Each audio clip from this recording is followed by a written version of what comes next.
With a feeling of immense joy, we welcome everyone who is with us today. The highly respected Igor Mikhailovich Danilov is with us in the Allat TV studio. Greetings. Igor Mikhailovich, the previous program, The Chance on the Verge, has produced an unprecedented resonance, and above all, people were touched by the depth and seriousness of what was said and uttered. Yet there were cases when some people were also interested in your humor about the topic of the Anunnaki, because Jana was in the studio with us at that time. So... Well, they say that even serious things should be treated with humor sometimes. It's boring without humor. While the topic of the Anunnaki, well, it's natural that it could hook many of our friends, but I believe those who know, those who understand, well, I mean about the Anunnaki and about aliens in general, they understood our joke. Well, of course, if you remember when I said that if everything was that serious, the Anunnaki would be the first to leave this planet. Well, everyone who understands, they know very well that until the Anunnaki get ready, the Agigi will already be on a completely different side of our galaxy. Isn't that funny? It's funny. It seems funny to me. Yet now consciousness will also draw that the absence of Jana at the table is a reason for... Well, they are so prompt. Don't worry, until they get ready, there is plenty of time. It's an eternal joke, everyone knows. Igor Mikhailovich, I would also like to discuss the following topic. Studying history, especially the history of greeting people in different countries, both in ancient times and nowadays, we've traced an interesting pattern. Once in the program live, we've already raised the subject of people expressing the spiritual to another person, in particular, in the Indian tradition when they say Namaste. And here as well, what was interesting? First of all, we were interested in the meaning which people put in when they greeted each other in the creative society, and what substitutions from consciousness occurred, how consciousness replaced these key spiritual concepts. The system has twisted everything. Well, what's also interesting is that in Iran, we find that people, when they greeted each other, they told each other, you should be joyful, be cheerful. In the Caucasus, among the peoples of the Caucasus, it was said about freedom that you should win, be free. Those very highlanders of Palmyra told each other that they should be vigilant and don't give in to the system. Well, let's say the habitual hello, здравствуйте, in Russian, which we say to everyone, right? After all, it originated from what? From здравствуйте, which means be healthy. Здравствуйте. But you also often wished our viewers to be healthy. You wish them health, first of all. Of course. Well, health here was not just about body health, but also health, as it was previously considered, is what makes one happy. That is, it comes from health. That is, also from joy. Health and joy, meaning there's a combination. And joy comes not from health, but from inner freedom, from the inner component. And if we look at history, now you've raised an interesting topic of what people wished their friends and acquaintances, because all wishes were spiritually oriented. Later on, they became material. Well, let's say, as good day or something else, yes, that is again, good day to you. What does this mean? They wish you a good, happy day. Is this bad? It's okay, great. Just like hello. Hello is more relevant, although it is spelled hello, right? It is still hello, здравствуйте, in Russian. It's more relevant to the earthly, be healthy. But the angle is health. Well, health, zdravie in Russian, here we see a rise again, and a combination with ra is a reference to whom? The reference goes to God. Well, eventually everything changes. Everything gets substituted because we live in such a material consumer world of people. Yes, it's just that when you trace this tradition among various nations, you understand that when people live by this united, creative society, with what reverence they actually treated the spiritual, the inner spiritual state of a person who was next to them, that all this was based exactly on support, on care for another person, on reminding them, and how the system has really changed all these concepts, and it changed them then, and it changes them now. Therefore, today I'd like to raise some questions about these substitutions from the system, substitutions from consciousness on such key spiritual concepts. Well, that's quite interesting too. Yes, and that's what we've also noticed, that there has been a very interesting tendency recently, in particular if we trace internet searches. We see that people are increasingly interested in questions regarding the meaning of life and the spiritual path. Why is this tendency so relevant? Well, here we talk again about the meaning of life. As we have said, a lot has been changing in recent years, and people feel dissatisfied with their lives. They achieve something, comprehend something, but they understand it's not that. A lot of people now realize that the world is illusory. Many face this. And that's why people come to understand that something is wrong here. And what is the meaning of their lives? After all, the meaning of everyday life, what was previously perceived as like everyone, family, mode of life, children, all this, a house, it's all wonderful. It's all great and beautiful, but it doesn't give realization of exactly that inner need. And so people remain with this unrealized inner problem and look for ways to realize it.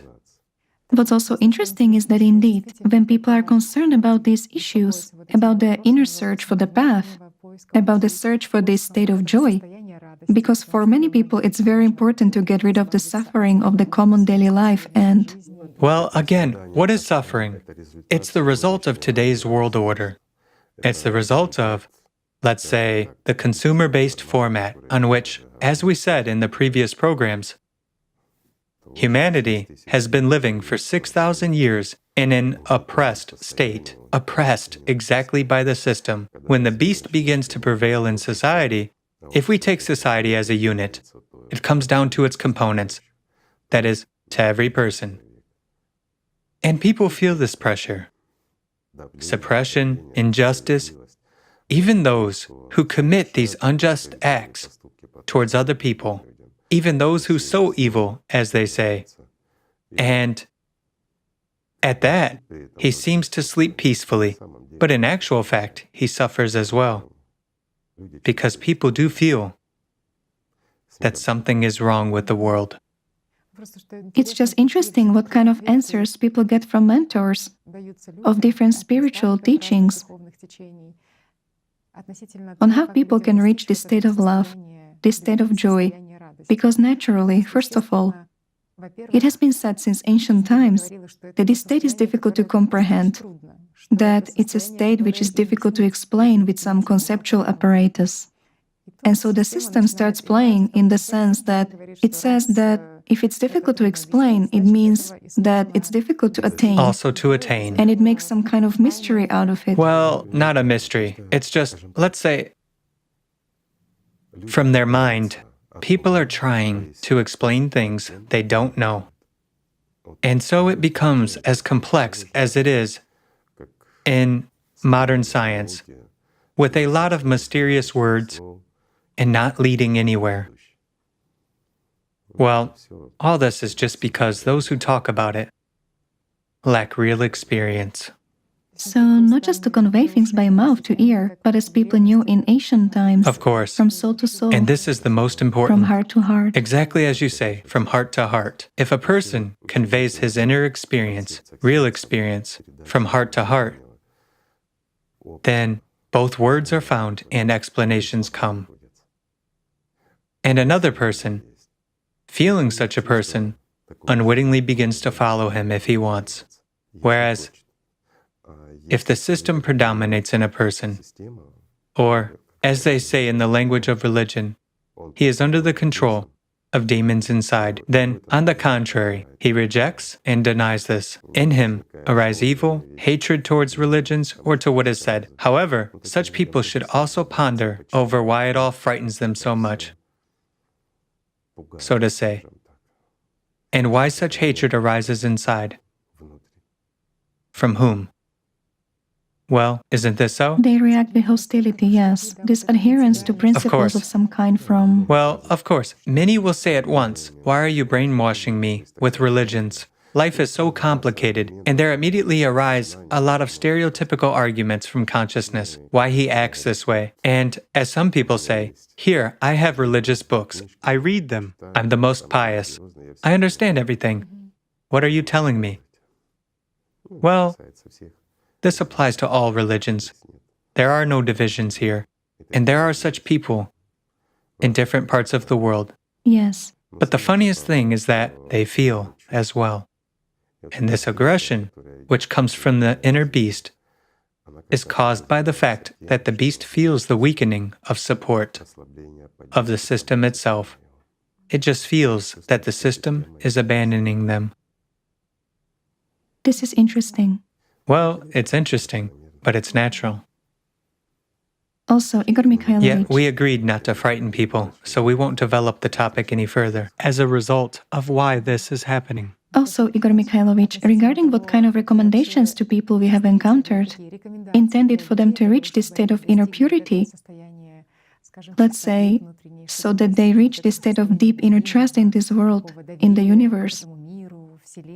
Well, how can one trust this world and the universe? These are material structures. They are always finite. And since they are finite, they fight for life. And since they fight for life, it means they will unwittingly be deceitful. This is logical, isn't it? Therefore, trusting this world and this universe is basically the same as deceiving oneself.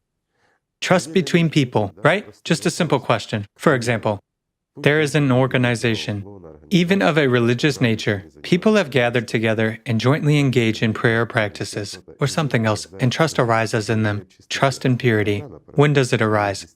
When all of them really strive for God, when they trust each other as personalities. However, can we really trust Satan? Here's a simple question. We cannot.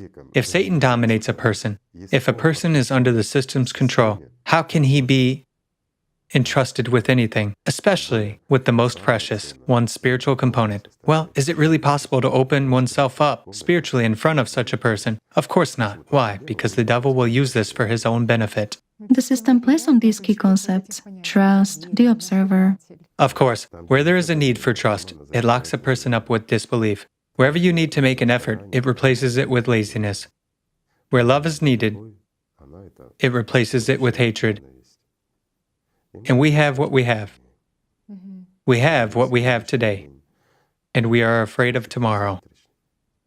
Yet everyone is waiting for this great love. Is it possible to find and experience this inner state by searching for this love in the external? Again, everyone has his own understanding of great love. Someone is looking for his or her other half, and for them, this is a great love, and the meaning of their entire existence. They have found it. Love has ended, and it turns out that the half isn't the right one, and they start looking for another one. Well, people appear to be sort of multi-sectioned. Everyone is looking for their sections, not halves. In this world, there is simply no such love that our innermost, our heart, as they say, is dreaming of. This love is in that world, but it begins here. And people have this inner search. That's exactly why. There is a need for that, of course. After all, people do know and understand. The trouble is that people actually lie to themselves or listen to their consciousness too much. Wow. A slightly distorted information comes from there. Again, to the benefit of the person's material side. Therefore, the system sort of simplifies everything here, whereas in fact, it complicates everything manyfold. And life turns into a constant fuss in search of acquiring something. Well, people basically waste their lives this way. The fact that a person is awaiting this great love means that he has already come into contact with it. Every person understands what it's like. Well, of course. After all, the very process of personality's origin is formed on, as they say, a mirror response from the soul, right? That is, personality is nothing but a reflection, this silver thread, this connection. After all, it is written about in all religions. That's also interesting. This is, of course, a feeling of that sincerity, of that love. Well, how does this get substituted in our case? When people start talking about this, about what they feel, we have psychologists for this, right? The science of psychology, the science of the soul, as they say, interprets this as follows. It's subconscious in a child, or rather subconscious in people since infancy. When he was still in the mother's womb, he was connected with his mother via the umbilical cord. That's what is considered to be a silver thread. Well, they simply went and trivialized everything and brought it all to the material level. That is, a person as if remembers this state when he was safe while being in the mother's womb. He was connected with her by the umbilical cord. That's what protection and love are. It's that very freedom and connection with a loving being. Well, that's how it is interpreted at the very... Yet the point is actually different. And the point is certainly different. Well, it's easier to explain those understandings in such a way. However, the thing is that a person cannot remember his state when he was in the womb. And he cannot even remember his first, not even hours or minutes, but months. Our memory starts working much later, and what some people tell is a fantasy from the mind. Memory begins to develop when a baby starts responding.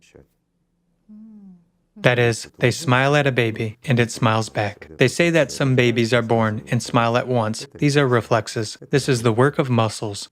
Whereas, when mirror neurons get activated, then our memory begins to work. If we look... Sorry, I'll digress a little bit from the topic. I'll just tell you why all this takes place. If we look at it from the standpoint of ancient sciences, let's put it mildly, so that we are not accused of anything. A human being has a physical form, and a human being has an energy form. The energy structure of a human has a pyramidal shape. There is also an explanation why. And so when he reaches such spiritual enlightenment, or fusion, as they say, of personality with the soul, or liberation, well, it is called in different ways, but the point is in one thing. He attains life eternal. While still being here, then a transformation of the energy structure itself takes place. After all, nothing happens to him physically, and sometimes a person himself doesn't understand, just like some sort of a stone has fallen off, and that's all, and life has become easier and simpler. Well, consciousness, like a dog, barks less for some reason. It will bark anyway, but somehow, it's not so aggressive anymore. Well, such are the changes. Sometimes, answers to the deep inner questions come unexpectedly, and a person starts feeling people more, while nothing changes visually. As they say, neither horns have grown nor a tail. So, he's not a demon, as they say, wings haven't grown. It means you are not an angel. It means nothing has happened to you. In fact, there is a transformation going on, but at the energy level, it is clearly seen. It turns from a pyramidal structure into a cubic one. Well, there are certain explanations to that as well. So, our friends, I'm saying all this because when a baby is born, he has a cocoon shape, such an egg-shaped form, and it doesn't start changing right away. And since it doesn't change immediately, it means that a baby cannot have memory. Why? Because, again, we are referring back to ancient religions, which describe the four essences that are responsible. For instance, our left essence is responsible for lies and cunning. The right essence is responsible for anger. What is the essence in this case? This doesn't mean that some kind of a living object, something else, something... One of the walls of the pyramid is called this way. Well, there is the pyramidal structure in the energy plane, and there is one of the sides, but which has a contact, let's say, with a more subtle world. It really exists, and people can feel each other. Without cell phones, they can communicate owing to, let's say, the work of the same one of the essences, for instance. We won't go into magic, so as not to confuse people. Otherwise, they will start playing with it, right? Like sending their essences, creating some phantoms. Well, it works like that. Moving them in space, yes. So, the one responsible for our memory is the back essence. It has an ability to look forward, that is, precognition, and has the ability, let's say, to remember all our actions. It is directly connected with the neural cluster of the brain, that is, with primary consciousness and with neurons. Any information, no matter what we see, no matter what we hear, it is stored in it as a base. This is, again, what is called subconsciousness. This is a form, one of the forms of subconsciousness. If a person is put in an artificially triggered trance-like state, meaning hypnosis, then the person can basically recall literally everything that he heard, everything that he saw. Let's give such a simple example. We've tried to recreate this before. We placed a person and told him simply to stand for 15 minutes while a stream of cars was passing by. We said, "Watch, a car should be coming," and told him the plate number. When he drives by, you will wave to him. Well, we made up the plate number. Well, at that time, when we conducted this experiment, pardon me, there was no such traffic in Kiev as nowadays, of course. Well, dozens of cars passed within 15 minutes. For the experiment period, the reason why it was precisely 15 minutes was because video cameras weren't like those today. Guys, a reel of film was enough for 15 minutes of recording. And down the road, Andreevich recorded on a camera himself, meaning the entire flow of cars that was coming in his direction. He recorded all of that. So, after a while, we gave the person a week's break. Literally, a week later. My good friend and I put him in a trance-like state. And my friend started asking him elementary questions, colors of the cars, plate numbers, and so on. Well, there was not a single mistake. Taking into account that consciousness in its regular mode is unable to remember more than 3 to 5 of these. Afterwards, when he came out, well, when he was brought out of the trance state, we asked him to recall the cars. And he wasn't able to. Why? Again, an intense flow of information is locked at the level of primary consciousness. If a person practices, he can memorize something, can expand it, but everything to the slightest detail is stored in our subconsciousness. Back then, it was fashionable to decorate cars with tassels. Well, maybe some of our friends remember. Such tassels were hanging, like on a rug, and people would hang them around the edge of the windscreen, like rugs. There were various trinkets in a car, including the number of these. Tassels. Tassels. So a human's memory is immense. And how to make it so that this back essence would be an assistant instead of pulling a person backwards? Because often people... Well, why? Actually, it's more like neutral, but it often dominates. Once again, where we invest our attention, what we buy is basically what we get. If a person is concerned about a past problem, he lives with it, then it's natural that this problem will always dominate for one simple reason, that, let's say, the system or the beast, it doesn't care, it just wants to eat. If we invest a lot of our attention here and spend our time on this, then of course, this problem won't go away from us anywhere. If you want to get rid of something, just forget it. They say, well, some will say, I cannot do it. Let's suppose a person was under some kind of stress. He wants to forget, or let's say, star-crossed love, where his pride was hurt. And this is one of the reasons why they remember for so long. That's tough. Well, yes. In order to forget something bad, what do you need to do? To invest attention in something good. In order to forget the past, you need to invest attention in the present, or to shape the future. This doesn't mean to dream of your beloved man or woman, to dream of something material, but to invest attention in certain actions in order to be who you want to be. Well, here everyone already chooses what is more valuable for them. So it's not time that heals, but exactly a person himself shapes his own. Time heals just because we distract ourselves. We find new issues that need to be resolved. Each time, we invest less and less attention in the past.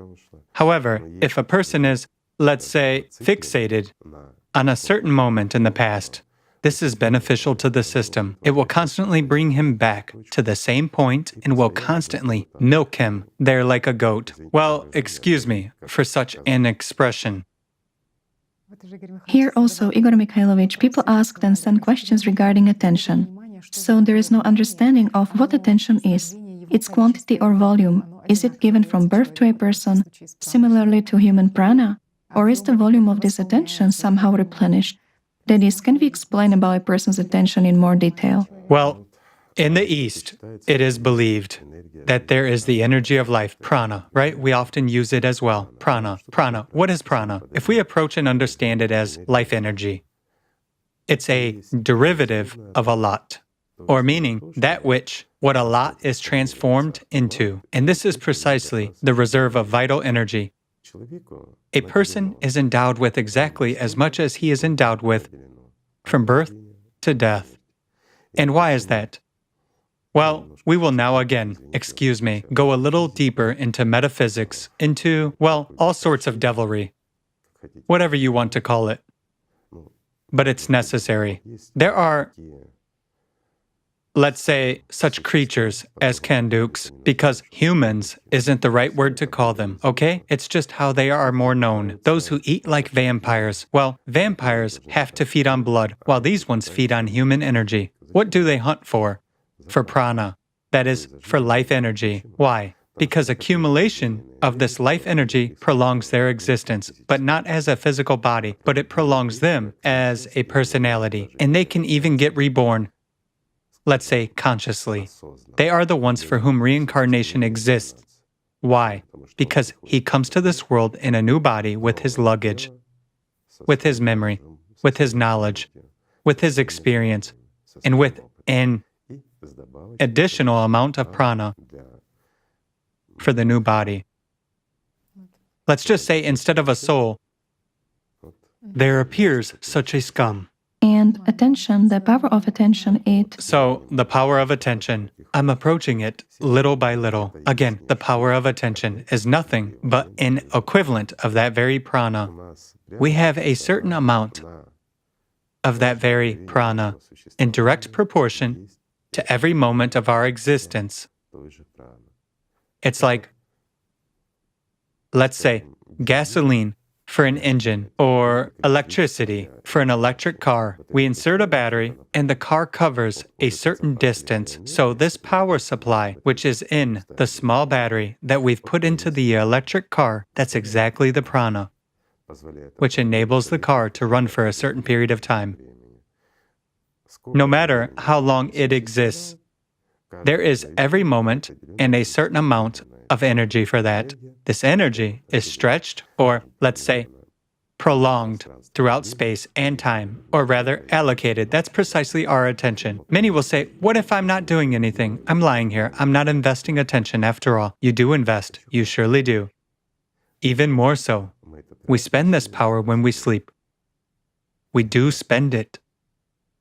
It's interesting that the system cultivates this laziness in a person, supposedly in order to preserve this energy, that is, regarding the state of some kind of laziness. No, when we don't allocate it where necessary, if we don't direct our attention to the contact with the spiritual world, if we don't create, if we, let's say, don't reside in love and happiness, we never reside in love and happiness if we are not in contact with the spiritual world. Then, when we reside in illusions, which the system itself replaces for us through our consciousness, and here again, the left essence plays a huge role, and the back essence too. Well, based on ancient religions, let's say, or the ancient science.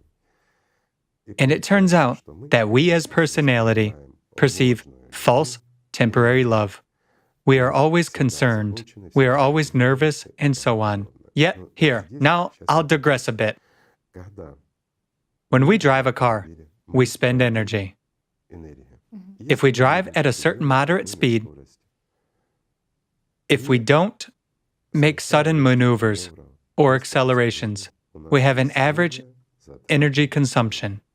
As soon as we begin to press the gas and brake pedals, change lanes suddenly, or accelerate sharply, we spend much more energy.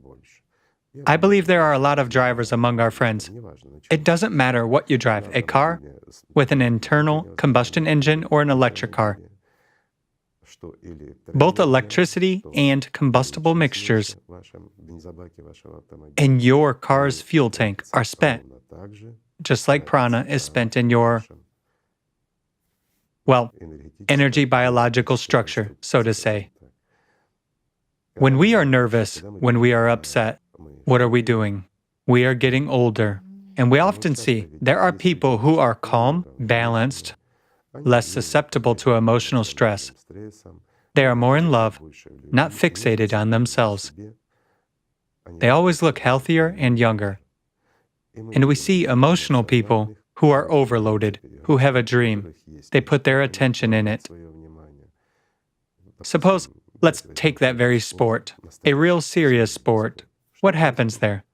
People burn, meaning a person burns. What does this mean? He spends more energy. Burns it out. Again, more attention is invested. The distance that he must overcome in space within a certain time is limited, meaning he cannot go from one point to another. Well, if in space, in time, time shortens. The space he has passed increases, but in fact, much more energy is burned. Or, I will simplify the explanation. A person, for example, on 2 liters of gasoline or on a kilowatt of electricity, if it's an electric motor, can travel from point A to point B. Say, at a distance, well, let's fantasize 50 kilometers, for instance. However, when he zigzags, drives with acceleration, he doesn't cover 50 kilometers. He stops at point V or C, which will correspond 40 or 30 kilometers depending. Well, there's a reduction of human life. Not only, let's say in the spiritual sense, it's difficult for him to break through, but in the physical sense, he also loses. He doesn't have time. Yes, the reserve of life, or the reserve of prana, is designed for a much longer period than the average modern human lifespan, a much longer period.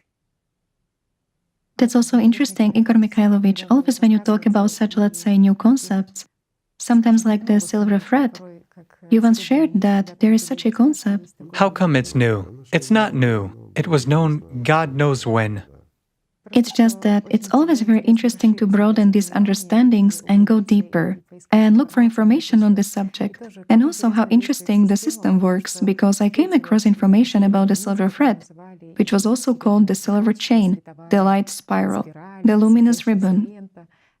A lot is said about this in the East. But what does the system actually lead to? First of all, there is a group of people who are concerned who believe that when this thread somehow disperses, loosens, then health is lost. Gets broken. Yes, that health is lost. Therefore, they're looking for ways to strengthen this thread so that supposedly it's a recipe for some longevity, prolongation of life, strengthening of immunity and health. So, while in our case, look how the system diverts to the material everything that should be directed to the spiritual. And as we've started discussing today, when you've talked about greeting, because the greeting was with a wish for spiritual joy, love, happiness, and spiritual achievements, well, something like go and live, meaning something like, well, in the sense of live, not just go and wander or walk, live, but it's precisely a wish for the real life, life eternal.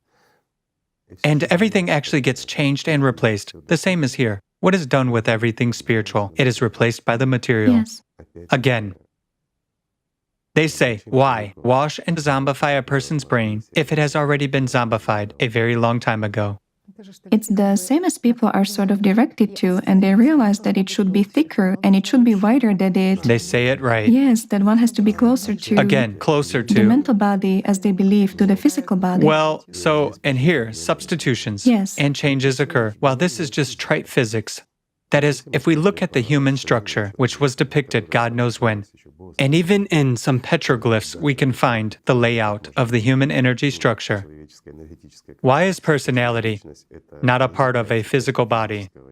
Soul isn't a part of a physical body either. Why is a human analyzed up to molecules, so to say, up to every cell, but they cannot find a soul? Neurophysiologists, have studied the brain thoroughly, and they, the greatest minds, still don't understand how it works. They see. What do they see? Emergence of a picture. Reaction of a certain group of neurons to the picture. Well, again, they can see and count the excitation of 20 neurons or 200 neurons.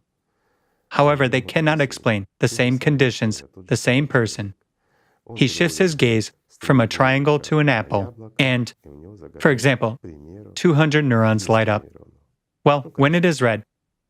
Next time, when he shifts his gaze from the triangle to the apple, now only 150 neurons light up, and they cannot answer what caused this transfer, or why more or less neurons get excited. And there are a lot of such notions. They already say that we have telepathic devices which enable a person to look at the screen and mentally control, let's say, moving objects, to play Tetris, for instance, to perform some simple elementary actions. It's not difficult. It's not difficult at all. Why? Because even pictures can be recorded. Indeed, if, for example, a person imagines that very apple, a green apple, a red apple, it will be different. Almost one and the same brain region lights up, but certain traces are added.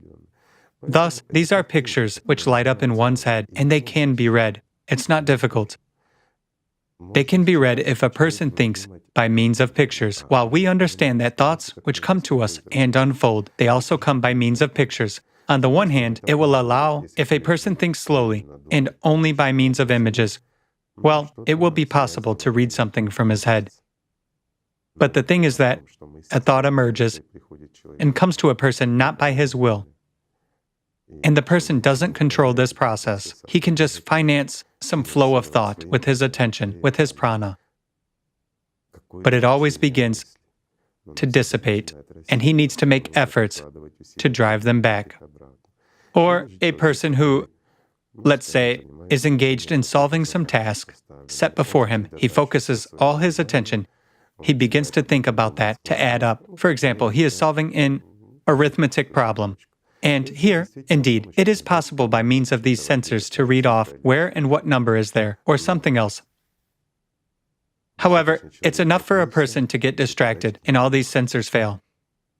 Why? Because conjuries of combinations break all the schemes. In order for this to work, a person must be clearly focused, and precisely this particular group of neurons must be working. Therefore, not everything is that simple. Also, Igor Mikhailovich, regarding medical science and groups of neurons, after all, people, when they want to cope with this state of some kind of heartache, certainly, first of all, they turn either to religion, but basically, it is said there that... I beg your pardon.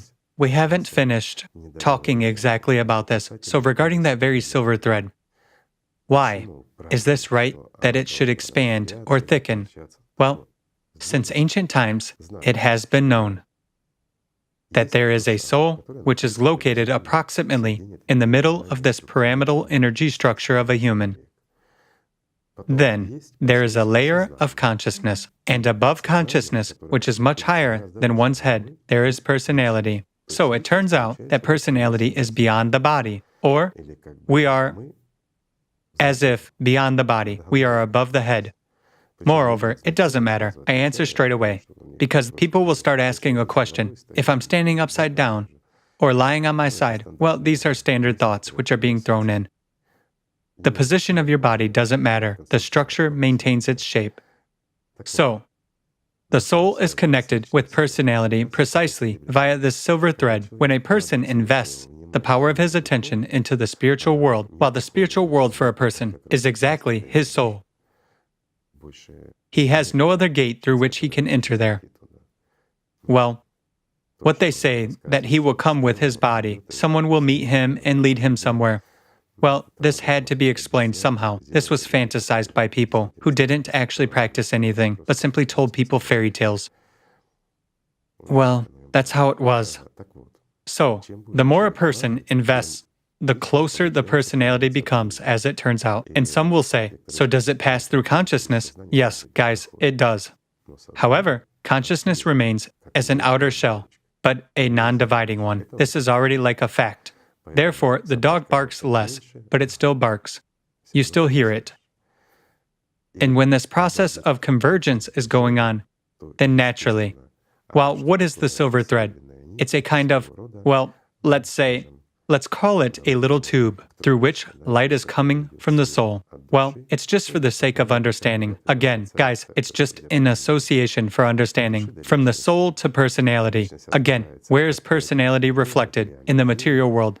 in this top as if in a mirror, and such a part gets formed, which is connected, again, with brain neurons, with primary consciousness and secondary consciousness. Well, again, through the primary one. And here, it turns out the closer personality is to the soul, the more the tube is expanding, and light becomes what? There becomes more of it. More. Let's imagine a thin, so to say, tube that we connect to a tap. We open the tap, and water is flowing through the thin tube. The thicker we make the tube, the greater volume of water passes. The greater volume, let's say, of his attention a person directs through that very silver thread to the soul, the more he receives. Hence, this originated from ancient times. The more love you give to God, the more you receive in return. That's how this originated. You give God a tithe, and you receive 100-fold, right? And it turns out that it's necessary to sacrifice one's animal. That is, as the animal part or component of a human. For God, that's the best sacrifice. And let's say, it is necessary to invest one's attention precisely in the spiritual development, and then this will be returned 100-fold. What has consciousness done in our case? Quite the opposite. It has twisted. We must come and give a tithe. To the matter. Again, why a tithe? As far as a tithe is concerned, everything is upside down.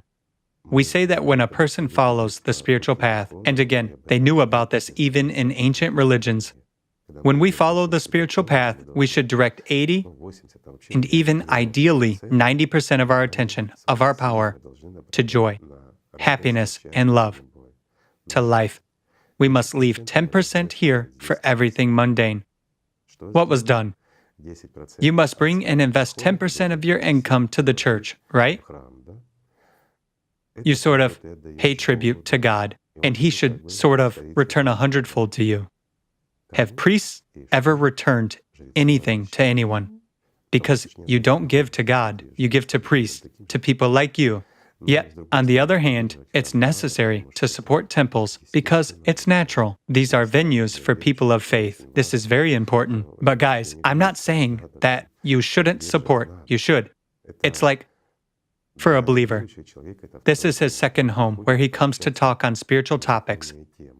Again, if it is not supported, it will be simply cold there. There will be no electricity, and basically, there will be no building. Where will you gather together? All this is necessary and important too. It's a tribute to tradition. It's the convenience of communication. Religions are our cultures. They cannot be forgotten either. This is also important.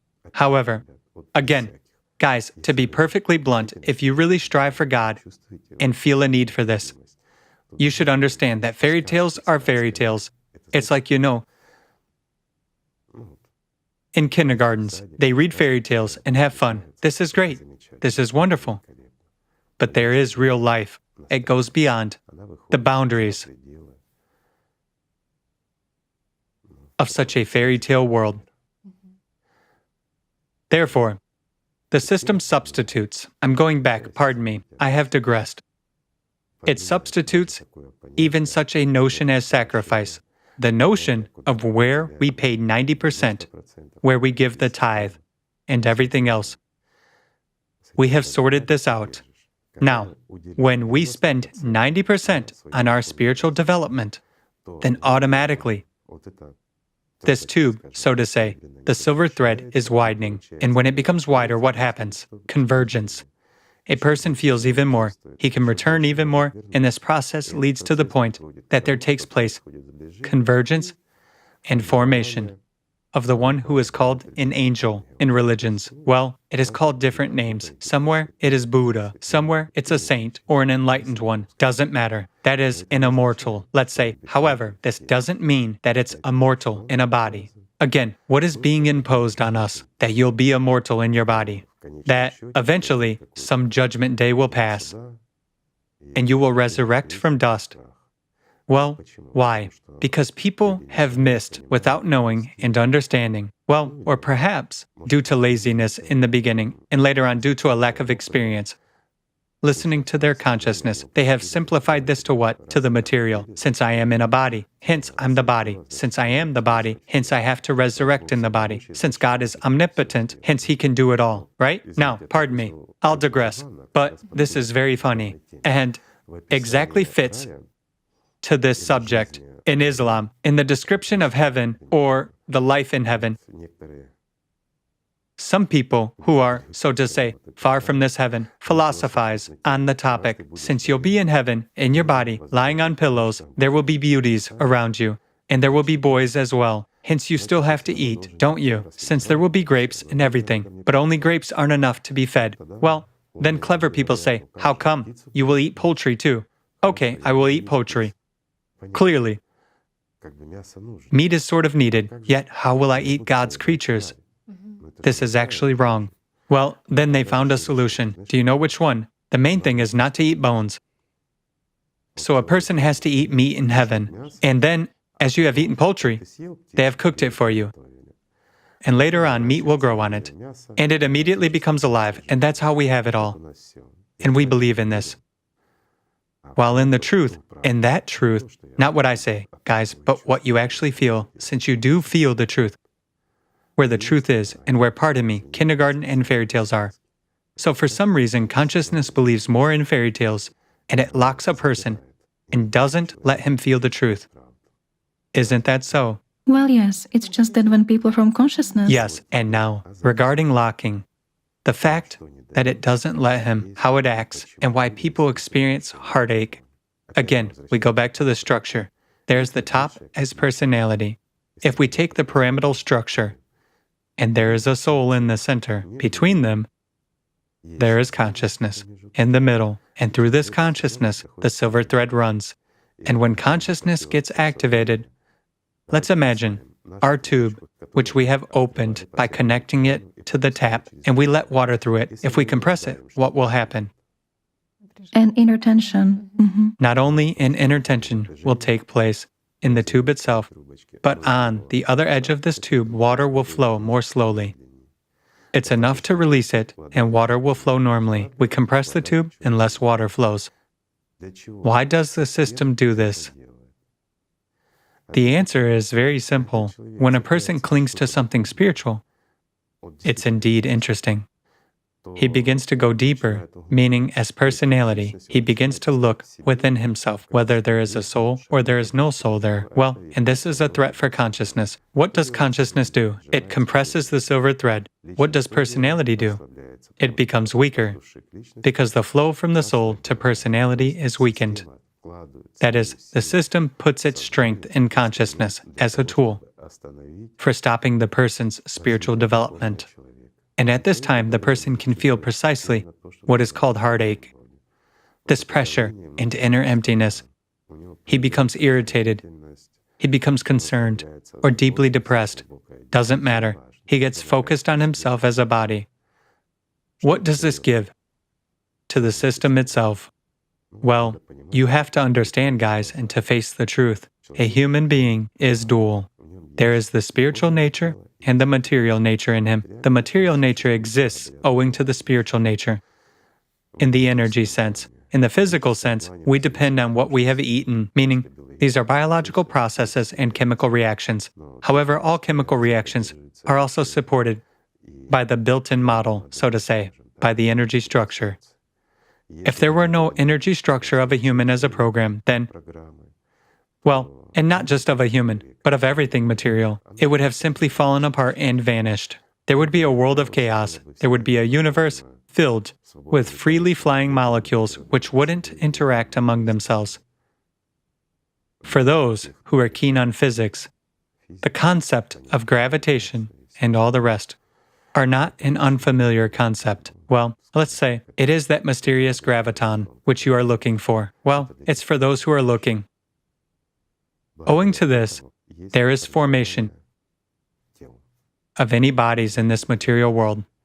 So, for understanding of why the system needs this, I'll give a simple example. Imagine that you have a she-goat. You live owing to the fact that you consume its milk. And what does it start doing, such a villain?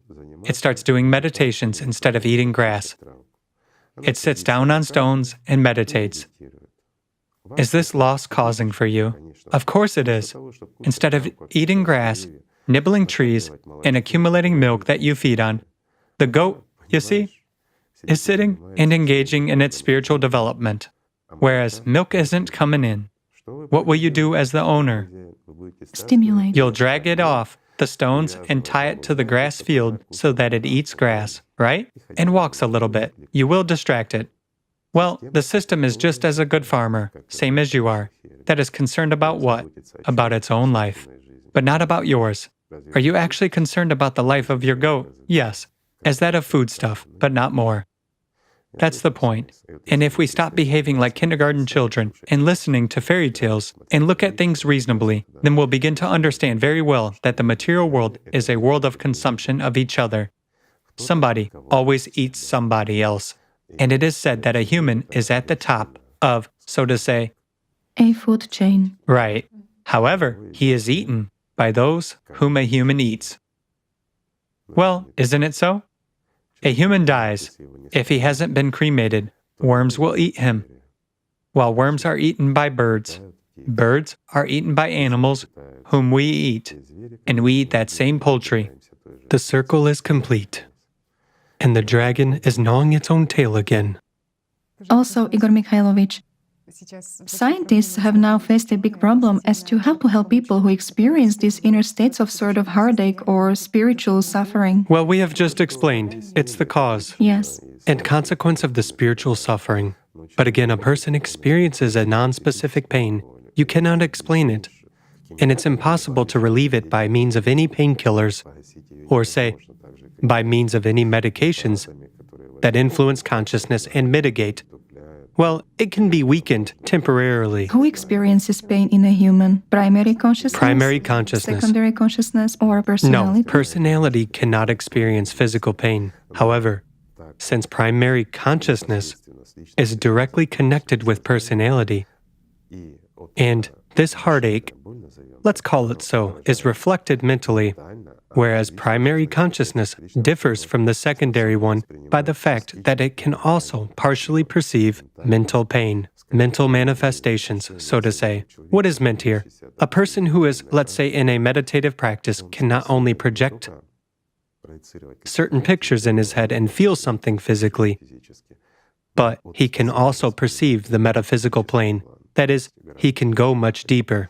And so, these echoes are exactly what primary consciousness catches. It can perceive this associatively. Also, Igor Mikhailovich, there is a series of questions regarding fusion of personality with the soul. Well, we can say that you have partially answered the first question, but I will voice it anyway. Is it possible to understand through consciousness that this process of fusion of personality with the soul has occurred? No, I have already answered. No, consciousness won't understand this. It's unrealistic. Here, guys, just in order for you to really understand, the spiritual world is closed to consciousness. Everything that concerns the spiritual, well, let's say it is absolutely inaccessible to consciousness. Many will say, yet if I don't perceive through consciousness, how will I understand? As personality, when consciousness is busy with something and is doing something, there is the one who observes this farther than consciousness. So far, actors in your heads tell you that we are right or wrong in something. For those who are watching with consciousness, what they look like and what they are talking about and so on, and they judge. However, there is also the one who is listening attentively and feels what we are talking about. So, the one who understands us is personality. You, that's who you really are. While those who judge, discuss, who are interested in what we are dressed in, and all the rest, these are exactly actors on the stage. These are not you. This is a game of consciousness. Everything is very simple, guys. Right. Those who have spiritually caught hold of this thread, The one who for feels. those people, this landscape of the system gets blurred as if at a speed. Of course, yes, surely. Those ones perfectly understand where, so to say, actors from the system are talking on the stage, discussing, dragging a person in. And what does all this happen for? Again, we go back to what? To prana, to energy. The system eats this way. It applies certain effort, gives you pictures, but we actually apply effort too, in order to get milk from our goat, don't we? It doesn't bring it to us on a plate, does it? it does not. In the same way, the system applies effort. It takes us for a walk. If we are like a goat, it milks us. And the second question concerning the fusion of personality with the soul. After a person becomes a spiritual being, he still resides here in this three-dimensional world, and there is an active impact of consciousness one way or another, right?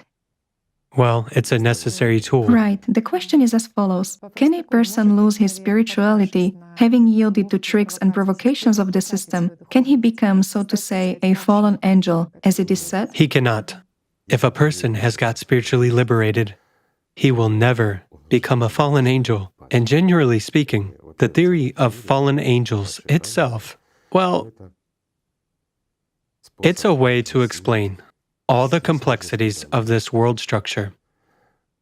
We can return to them a little bit later, but for now, I will say that when a person is on the threshold, well, let's call it so, he's already approaching the soul as a personality, or he is getting fledged as an angel. Well, generally speaking, he hasn't become Buddha yet, or an enlightened one, so to say, but he has just started becoming enlightened. That's when he can still fall. However, when he has indeed become an angel, he certainly cannot fall. There is no power of the system over him anymore. It's an impossible process. And now we have touched upon fallen angels. Can an angel fall? Well, for as long as he's in a body, he can stumble and fall together with the body. However, pardon me, it's the body fall, whereas a descent of an angel from heaven to earth, in the sense of betrayal of God and serving Satan, it's a fairy tale. Let's say, why would angels fall when the system has a legion of its own consciousnesses? At least 2 per person.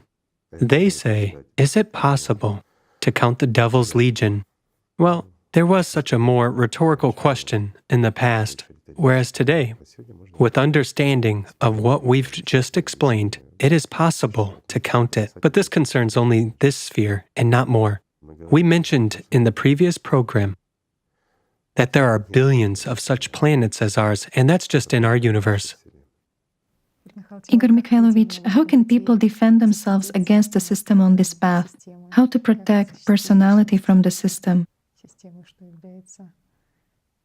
What is the shield? Here, you see, there's a paradox of wording. How can people protect personality? But who is personality? Is it part of me, your child, you need to, or a kitten whom you need to protect? Until a person understands that personality is he, himself, he won't be able to protect it. A person is ready to save the world, to give away his life, but he isn't ready to get to know himself. And the first thing everything begins with is self-knowledge. And the first thing we again explain and tell. But again, not just us. This has been from time immemorial. The first thing is exactly means of protection. Until a person gains a shield and learns to defend himself, nobody will give him a sword.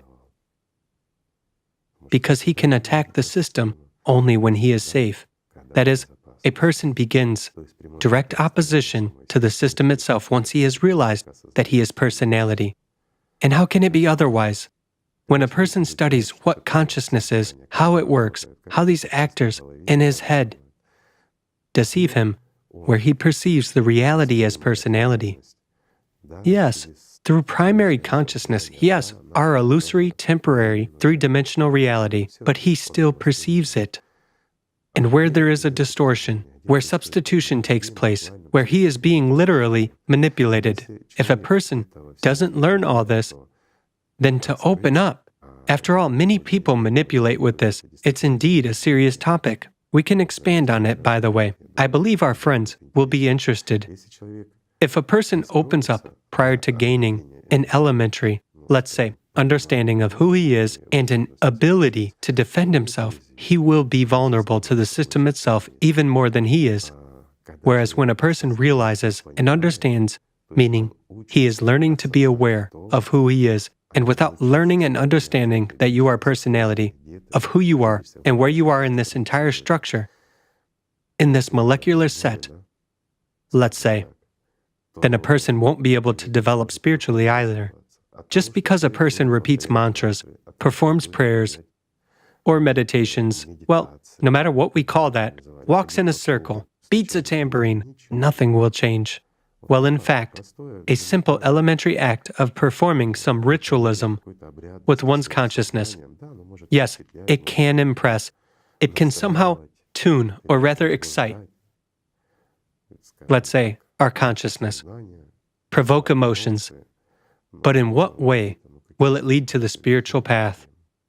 In no way. In order for a person to become spiritually free, he simply needs to know who he is. That's the first thing, knowing who you are. You have to know what? Your enemy, who manipulates you, and how. However, when a person realizes where it is he who actually perceives, because personality doesn't perceive with any thoughts, arguments, or anything else. Consciousness thinks in what categories? These are always some arguments, while personality perceives holistically. Cause and effect relations is a single process for it. And so, until a person learns and frees himself from these imposed patterns of consciousness, spiritually, as a matter of fact, he cannot even engage in the spiritual. He will engage in parody and illusion. Yet when he knows how to do this, and he understands where good and positive thoughts are, but good and positive thoughts are not from personality, guys. In order for personality not to reject and not to see, that same system has to give both good and bad, necessary and unnecessary. It disguises itself this way. We take care of our goat as well, don't we? We take it out on the pasture, we comb it, we wash it, but we also eat it. That's what the system does to us. It's good that we take care of the goat, comb it, take it out, whereas the fact that we take away its milk and then its meat and hair, well, for the goat, it's not very good. It's good for us. So, in order not to become a goat for the system, a person should study how a thought influences him as personality. Firstly, he should understand that he's a personality. Secondly, how the system manipulates him and that it actually exists. After all, many people don't realize and don't believe in this. How is that? Some system. It's my thoughts, and I do whatever I want. However, this is a mindset of a goat, so to speak. Yet when he understands that, yes, thoughts are not mine, there is manipulation going on here. The system can pit us against one another, cause to quarrel with one another, and the like. That's what it all is done for. Then he can resist this, meaning he gets a burning desire to quarrel with a friend. He doesn't do that. And so something better happens, right? Or let's put it this way, a rope on the peg, which the goat was tied to, is being sawed a little. Nice. Right? Well, such elementary notions, and having gained a certain degree of freedom, when a person freely controls and understands his enemy, that's when neither Kandukes nor witches nor anyone else are a threat for him. Nobody can affect him, because he knows that he is personality. He feels and knows what the spiritual world is. While everything else is controllable for him, then what? He is safe. Well, then having understood and realized and having felt, he can do what? Help others, let's say at the level of, again, let's return to our goat. Having liberated itself, it can approach another goat, gnaw the rope and free it. Thus possibly green peace will triumph, and all the animals will be free. While actually, with a big number of goats, it is possible to free even a bear. It's a joke, of course, but this is true. Once you said that, right, that a person can direct all these demons against the system itself already. Surely, how can it be otherwise? That's exactly the point. That's the point, to enslave a demon, because it's actually a part of the system. It is certainly a part of the system, but it lives because you feed it. As soon as a person gets liberated spiritually, after all, the system doesn't take consciousness back as its part. No, this energy and information structure is simply, pardon me, recycled, so to say. Although, this doesn't violate the law of information preservation. No, information just ceases to exist. It exists owing to electricity, let's say, which is given precisely by a person's prana. While prana exists owing to the fact that Allat exists. And Allat, well, here's an understanding. Prana. Prana is the energy of life. Allat is what creates and supports this entire world. It is what forms this world. It's the energy of life in general, and of existence of everything. Allat is the power of God.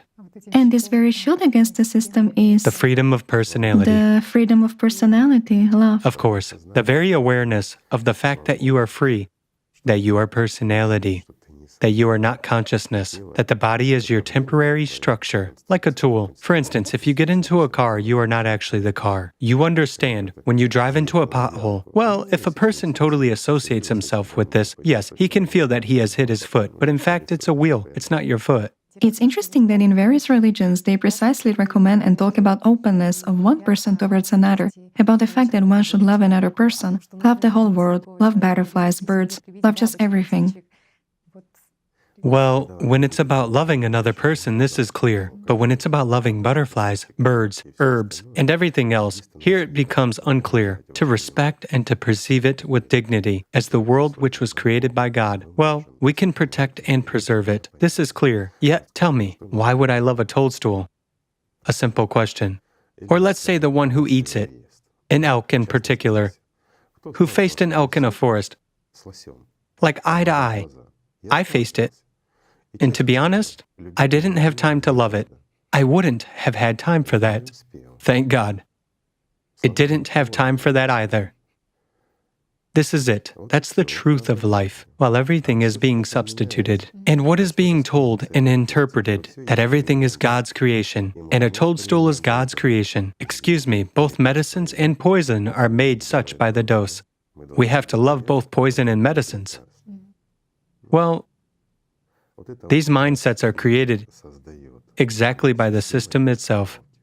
It promotes them for people who seek the spiritual world, how to come to it. They are in the search, and it creates these mindsets also as barriers for those whom it controls totally. Here is a simple example. It's enough to start talking to many people about the spiritual, and what arises in them, a sharp rejection. Immediately, why are you teaching us, and so on. I know how to live. While there is a simple question, what is a human being in this world for? Just to live like a monkey? Or another animal? Just to live out, serve out one's time, multiply, and leave. Is this world really created for that? Is a human really created for that? In a certain sense, religions are right. This world is created for a human, but at the same time, it has been complicated for the sake of a human himself.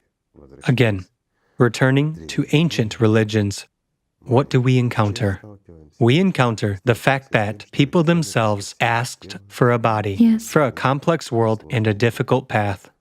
What for? When they come as mature beings, they become equal in rights, don't they? They don't come to the kindergarten of the spiritual world, and they don't need to spend time. They become equal.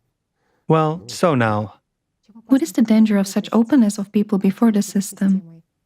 well, when a person begins to open up from his heart before everything and everyone, let's say, I'll give a simple example. We are food for the system, or for the one who is called the devil. He, or it, the system, lives our lives instead of us. We give ourselves away instead of our spiritual salvation and gaining life eternal. We prolong the existence of the system itself for a long time this way. If we translate this into an associative example, let's imagine that our goat, it's our main character today, as I understand. It comes up, we are lying on the couch, doing nothing. It climbs on a bedside table, begins to squeeze its milk-containing organs with its hooves, and simply sends milk into our mouth, while we don't even move. Well, isn't that great? Here is such an analogy.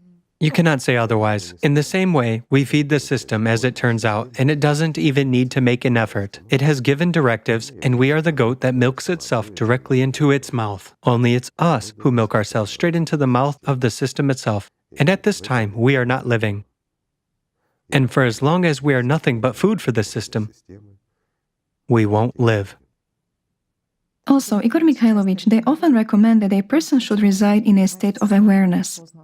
It seems that the state is kind of good, but what they say about what awareness is, that at every step, Work of the mind. you must be aware of how you take this step, how you inhale and exhale. Yes, there is such a thing too. And who talks about it? People who are far from truly practical understanding of what spirituality is in general and how to achieve it. And everything comes down to what? To the discipline of mind, to the awareness of all actions that you take. After all, in fact, what was mentioned and what is mentioned, and what did all prophets talk about? Watch what and towards what the devil pushes you.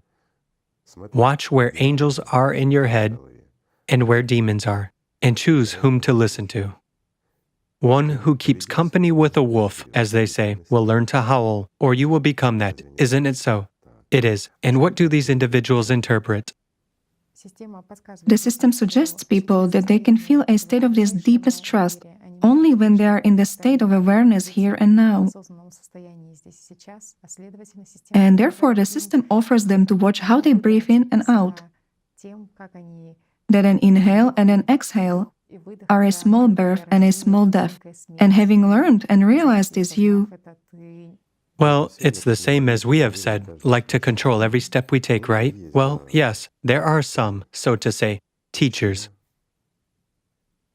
But certainly not from the spiritual world, who exactly claim that an inhale is a micro-birth, while an exhale is a micro-death. So, a person is constantly born and dies, sort of like flickering of life and death, which occurs in a person himself. He's as if on the verge. Well, what can I say? Just a philosophy that confuses people.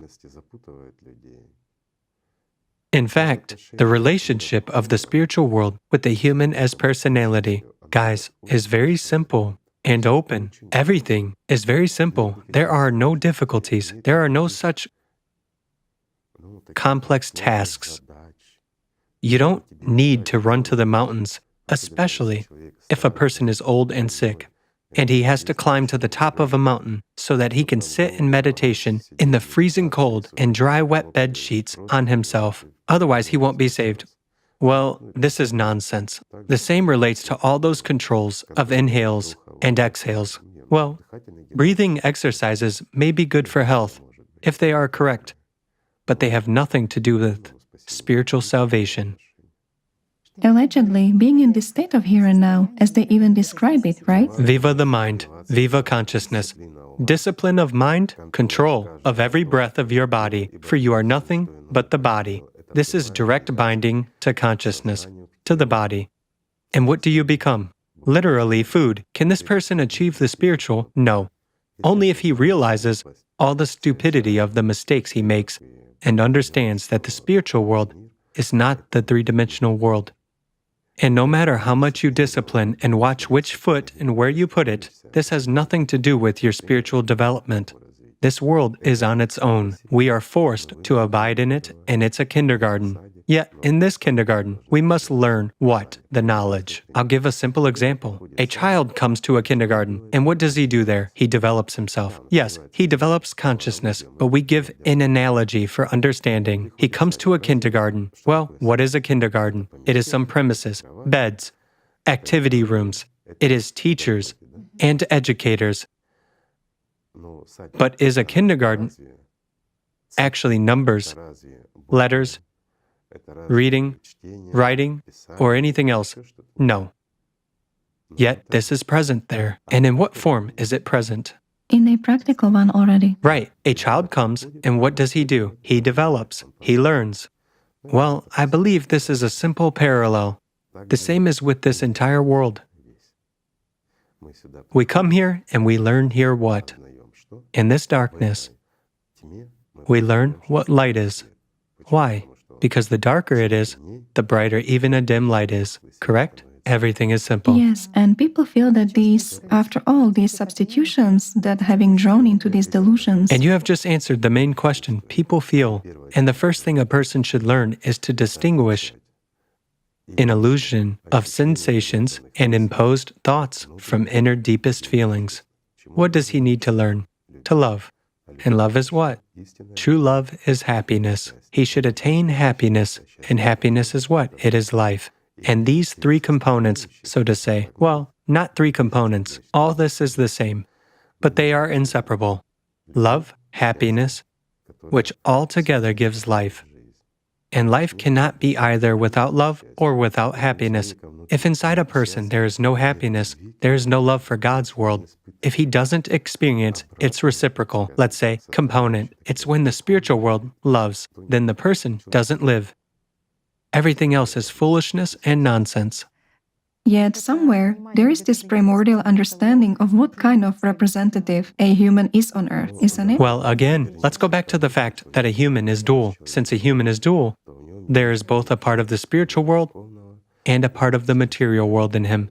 We already talked about this today. Right. Thus, the soul is nothing but a representative unit. Well, let's call it this way.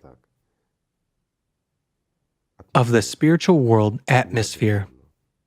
What does atmosphere mean? Breathing. Well, we also live in this world. Are we a part of the air? No, but we breathe it. Hence, there is air both in us and around us. And thus the soul is exactly, well, let's take this fragment. What to call it? Of the territory of the air, which is sprinkled into this world from the spiritual world. However, again, it is located not in the material plane, but in the energy, spiritual one, right? Well, there is already an inclusion of it into the material world. Owing to this, what is born here? Personality. Personality is who? It's exactly who we are. And having understood this essence and got closer, we can enter this space because the soul is nothing but a part of the space of the spiritual world. However, it has no capability to live or to comprehend or anything else. And so, many people say, we are saving the soul. We've talked about this a lot of times. And what is the soul? The soul is actually a door. It is always open, but we assiduously close it before ourselves. And it's enough for a person to just enter through it, and there is already another, totally different world there. It is eternal and infinite. However, a person can enter it neither with his consciousness nor with his body. He won't enter the soul. Whereas consciousness, even when a person becomes a subpersonality, and again, we find plenty of confirmations to this. And let's go back to ancient religions again. I often mention ancient religions today. Well, this is true, my friends. All modern religions were built on the basis of ancient teachings. And this was mentioned by the prophets when they were talking about it. Well, that's true. They had to talk in associative language as well to explain elementary things. In fact, this whole meaning, Tatiana and I have also been talking about a goat, drawing a parallel. Once you also said how important it is for people, so to say, to establish this God's embassy on this earth, that it's a different representative unit. Yet the soul is exactly a representative of the spiritual world, while a human cannot be yet. What is a human being? A human is an integral component, its personality and soul in a single component. That's when it's, already a representative of the spiritual world, when he is still here, and he's already an ambassador of the spiritual world. He is here, in this world, in this body. He is with this consciousness, but he's already a part of the spiritual world. Who is he? An ambassador. And so, God's embassy. Well, there is a religious trend. It is called this way. Yet, in my understanding, God's embassy is a union of such little angels who are still here. Well, this may also be called God's embassy. Is it bad? It's wonderful. Also, Igor Mikhailovich, regarding such spiritual path and development of people, the following question arises: how to get rid of thoughts about one's superiority over others? If a person exalts himself on pridefulness to the utmost, then he deceives himself. It turns out that development within an illusion leads him to a swamp from which he will never escape, meaning it leads him to death and nowhere else. To a spiritual decline, yes. If a person belittles himself, and here, what does it mean, belittles himself? We can only exalt or belittle our consciousness. When we belittle the importance of consciousness before the world of feelings, then in any case, we shall be exalted. However, in this case, we'll be exalted. We can say not exalted in the sense of an authority or something else, but I would express it as follows. We will ascend. Well, in such a sense, that's when you will be lifted up. To what extent the system is building this distance between a human and God, yes? And God, of course, it actually does everything. That's why I raised the issue so many times, that the system does everything so that a person doesn't come to the spiritual world. This isn't beneficial. Again, our example with the goat, when it tried to perform meditative practices or do prayer rituals on the stones instead of nibbling grass and accumulating milk for us, well, will it be profitable for us if our goat gets involved in religion? So guys, that's why your consciousness resists so much, so that God forbid you step on the spiritual path. Recall this sometimes when it kicks up against God. Once it was also mentioned that when a person is following the right path, it appears that consciousness tries to humiliate him all the time, right? Surely, of course. As soon as a person starts gaining the first experience, and many of our friends encounter this, and we often hear these questions, why this happens? A person starts gaining the first experience of feelings. Love really arises in him. He begins to feel this happiness and contact. And here goes what? An attack from consciousness, which starts saying that you'll never succeed in anything. You are capable of nothing. And all these are your hallucinations. It just doesn't say that it dictates you these hallucinations, but it says that in actual fact, all this doesn't exist. You are not worthy and you'll never succeed in anything. Well guys, when consciousness tells you such things, this means it spends energy on you. When thoughts come not according to your wish, not by your order, hence it is spending on you. And since it is spending on you, this means you are worth something. Hence you are on the right path, correct? While what will consciousness as a master always preserve? Its food, its goat. This shouldn't be forgotten either. People also share that when they follow the spiritual path, they encounter certain, so to say, special effects from consciousness. Certain illusions that objects approach or move away, become brighter or duller, and they ask, is this a glitch of the system? This is normal. Or is this what we shouldn't pay attention to? Attention shouldn't be paid to this at all. Guys, nothing should be paid attention to. Yes, various effects appear. For instance, some people say, I look at birds, they were flying and suddenly stopped. Really, a person is in a normal state and all that. He is able to perceive this world, but the world just stops, like in a movie that has stopped, you know? People around stop, everything freezes. It's such a phenomenon. Guys, if only a person starts paying his attention to these glitches, so to say, or these manifestations, they don't happen always and with everyone, but they do happen. As soon as he begins to invest the power of his attention there, that's where he will remain. He will never come to his spiritual salvation or, let's put it more correctly, to liberation. He will remain at the level of extrasensory perception and all these special effects from the system. Yes, during a surge, a person can sometimes produce a glitch in his private space. And then he just falls out of this whole trumpery of this entire game. He can see, well, many note this, that he looks at life like at a movie. That is, a person experiences such moments, especially after spiritual practices, insights, and contacts with some good spiritual message from someone. When a person perceives this fire of love, joy, and happiness arises in him. And that's when consciousness glitches.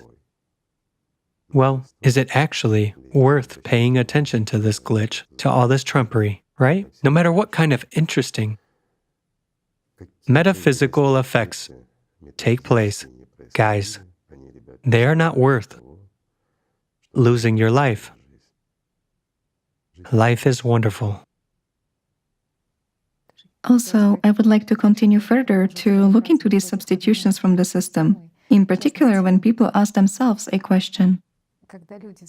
It's already in the Oriental tradition, how to get rid of their karma, of their bad fate, then Once, we have discussed what karma is and how predictors work, right?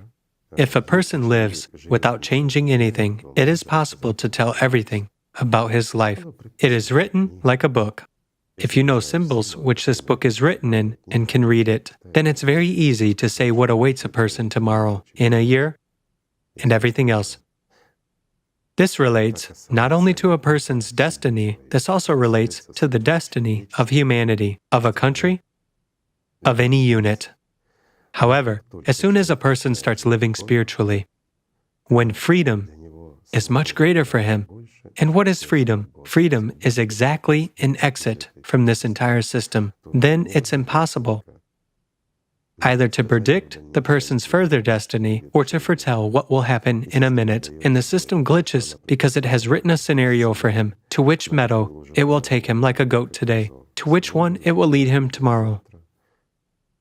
But suddenly the goat disappears, and that's it. And the person becomes free, and he can form his destiny on his own. Whereas karma is karma. Well, as it is called, it is sort of inevitability. Guys, there is no inevitability. Inevitability takes place only when you are like that goat of its owner. And still, we have given an example that even a goat can escape, while a human all the more. You have started answering the question so interestingly, and I've also recalled another question, such a slightly parallel one. People ask the following: is there any relation between these processes now taking place in society and those processes which are going on with climate, with the Earth entering, the planet entering a new dimension, a new frequency? Well, I've heard such things. I was also asked these questions like, we are moving to another dimension. The vibration of all of us is changing, and we shall become different. Question, different in what way? Certainly not. Guys, it's a cycle. It's inevitable. Well, yes, there are many parallel universes. Nobody denies this. They do exist. There are other dimensions as well.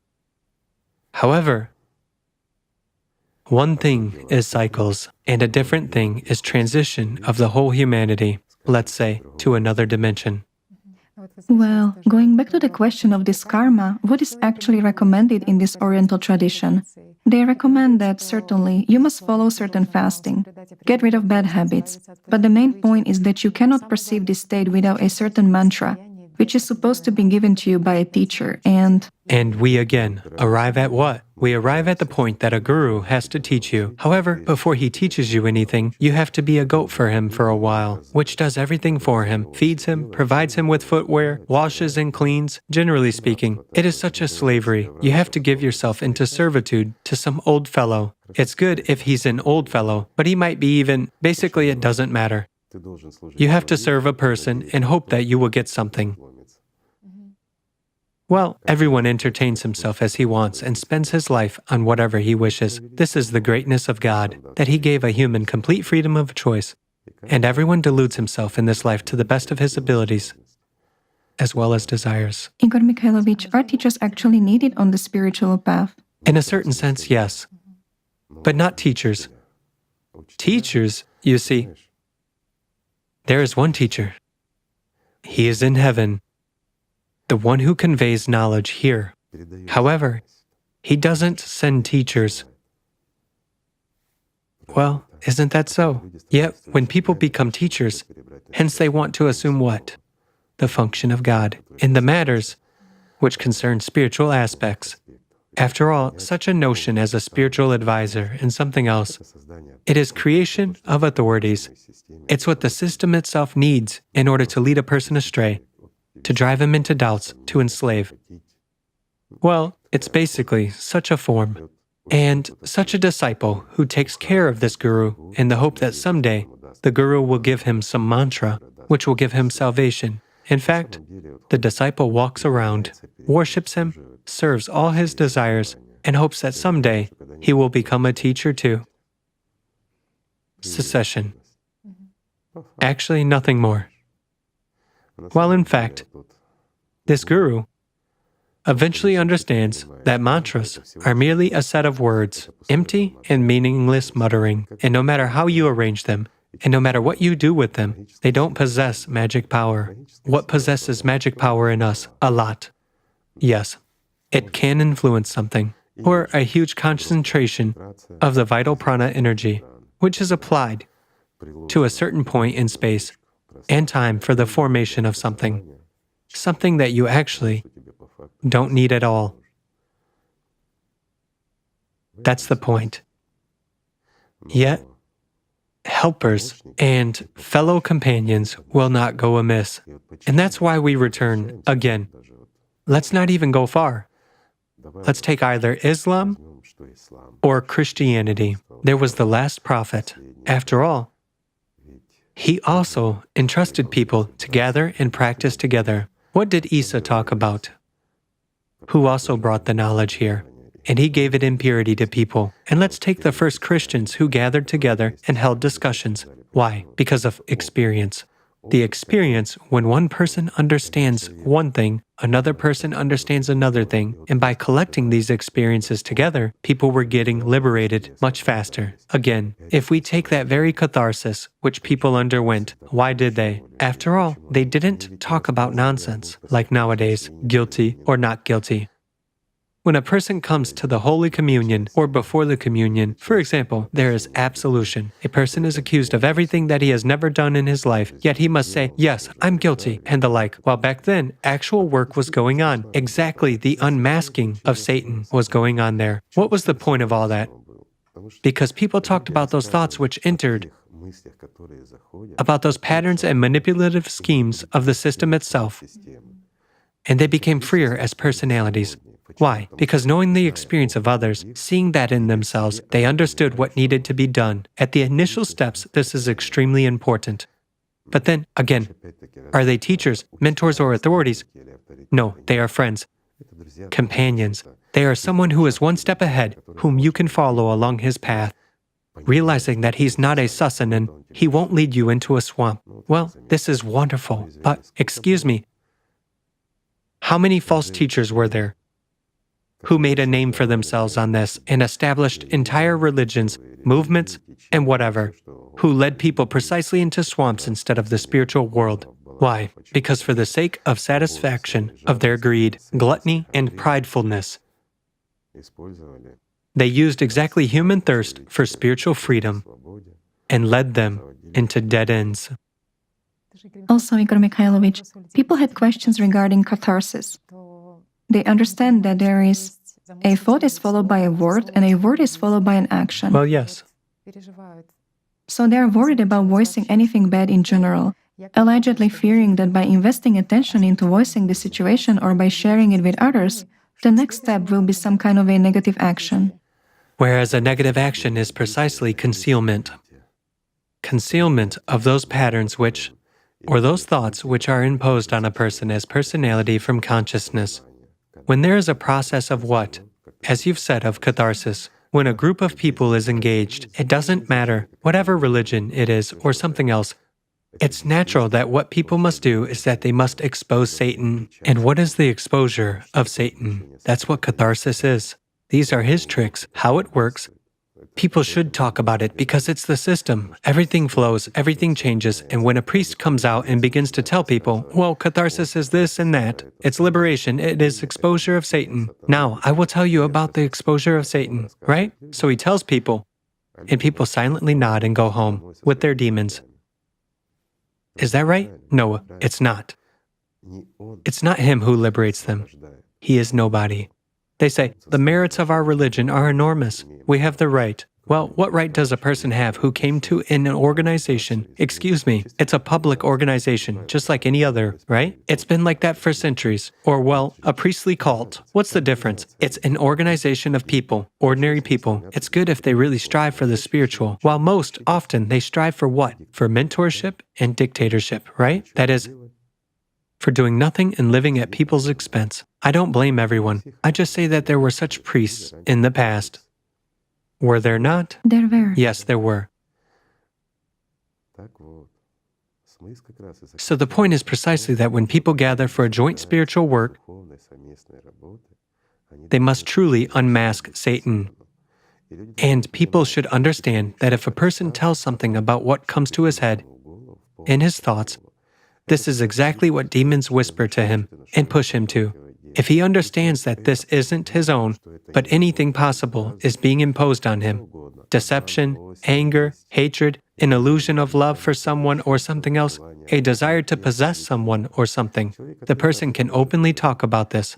And when other people understand him, and they understand how this is being imposed, under what circumstances, what is followed by what, and what may come, this exactly strengthens their defense, their shield, and it becomes more solid and stronger, because next time, when a similar thought comes to another person, he knows which one will come next and what it really wants from him. And the person already understands holistically, as personality, he understands cause and effect relationships.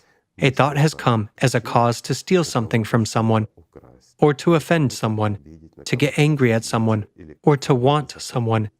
And he understands the consequences, which will be, and he no longer awaits the consequence, but simply steps away from this thought and redirects the power of his attention into a creative channel of thoughts and forces Satan to serve God. And that is right. That is holy. Yet when people are afraid to open their mouths and say that, now, if I voice it, the word will gain strength, and it will move mountains. Well, if his word moves mountains, then we have the honor to be acquainted with whom? With the Lord of the worlds. The Prince of the world. The Prince of this world at least, or maybe God himself. Well, kind of squeezed to one unit, right? It's as if a human wants to equalize himself to the divine from the beginning. And doesn't a human put himself in the position of God? What does consciousness say to many? Consciousness says that you are a God, or you are as Satan, and it throws him from devil to God. It's good if from a demon to an angel. No, not like that. Many people even... To the maximum. Yes, sure. We mentioned once. I happened to meet such people who were saving the Mother of God and Christ himself from the devil's captivity, and were helping God, for God is weak. There are such movements, religious and all that, and people believe in this, and so they are sitting, puffing up, reading prayers, burning candles, performing various rituals in order to help God, for God cannot cope. Sorry guys, here I have a question for them. Do they themselves believe that they perform some rituals, muttering some words? Will this somehow strengthen God's position before the devil, even in their understanding that God and devil are somehow, as if almost equal in their understanding? God is even weaker since their help is needed. You know what it reminds me of? I'm sorry, I hope that adults are watching us. Imagine. I will give a simple example. A strong, robust man is driving. His car gets stuck. He comes out. No one is there. Nobody can help. He tries to pull and cannot lift the car, but he needs to go. And he addresses millions of his spermatozoa and says, "Guys, please help." And they start diligently helping him, straining, and he pushes his car out. Well, sorry, but this is true. It's nonsense, yet people believe in it. It's incommensurable, yes. And people spend their lives on illusions from the mind. That's why I say that the first thing a person needs to develop is the shield. It means studying how the system works so that this kind of teachers, and who teaches this? There are exactly teachers, saviors of all and everything. Of humanity, yes. Certainly. In the first place, in defense from any stupidity, lies, and any incomprehension. And they are the ones who are fooled by the system. It supports them actively because it urges people to that, to temptations which they talk about, and they play on people's pride, and crowds of people go to such foolish organizations. And then the system itself tells others, look, what kind of nonsense? And do you really believe in this nonsense? And it immediately starts. Let's say, sowing doubts in people, as well as rejection of everything spiritual, and provides examples of such nonsense. And it doesn't differentiate where there is something really holy and where there's a deceitful figure from Satan. That's how the system works. But a person actually should be free and listen by his heart and not by the mind.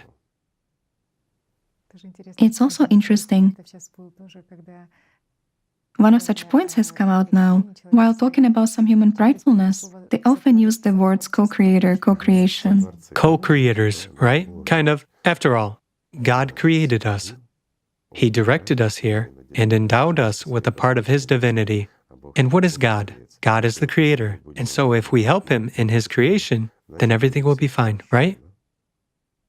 Well done. Initially to be with the Creator. Now I understand why Picasso painted that way. Obviously, his co-creators. Let's return to the example with the car. Those who helped pushing it out. The same ones helped Picasso. One painted an eye there, and the other painted a nose at the other part of the canvas. Well, each of them helped in their own corner. And what did they paint? Well, such paintings. As a matter of fact, a person simply While others set a price on that. wants to be together with God, with the Creator. This very need to be. You see, all this is interpreted inside out. Let's just take an unbiased look. What is a human? I'm saying once again, a human who is here is the same as, we will go back to it since we have touched upon this topic. Personality is nothing other than, it may be compared to a spermatozoon, while soul may be compared to an egg cell. Until fusion happens, there will be no human. But when there emerges a human in the meaning of an angel, as a part of the spiritual world, that's when he becomes a co-creator, because he's a part of the spiritual world. On the one hand, this is correct. However, when, such helpers like those of this painter, or the driver who got stuck, well, what's the use of these helpers, and how can they help him? Guys, well, be a little bit more mature. Yet many actually believe in this stupidity. They are sitting, spending time and energy, meditating, reading prayers, helping. Some rescue Jesus Christ along with Maria from the devil's captivity, or help God because he's weak, while others help him to create the world. Do you know whom they actually serve? Satan. And what do they help him to do? To sow lies, to do stupid things. So, they are nothing but chefs in the kitchen of Satan himself. Being cooks and waiters, these teachers and mentors serve other people's lives on platters to their God. It's just that their God is the wrong one. Their God is Satan, if we speak the language of religion. Why don't people remember their past lives? There's a question here. Yes, everyone talks about reincarnation. Reincarnation of whom? Of the soul. Is it reincarnation of personality? No. However, there are cases when there are glimpses of reincarnation.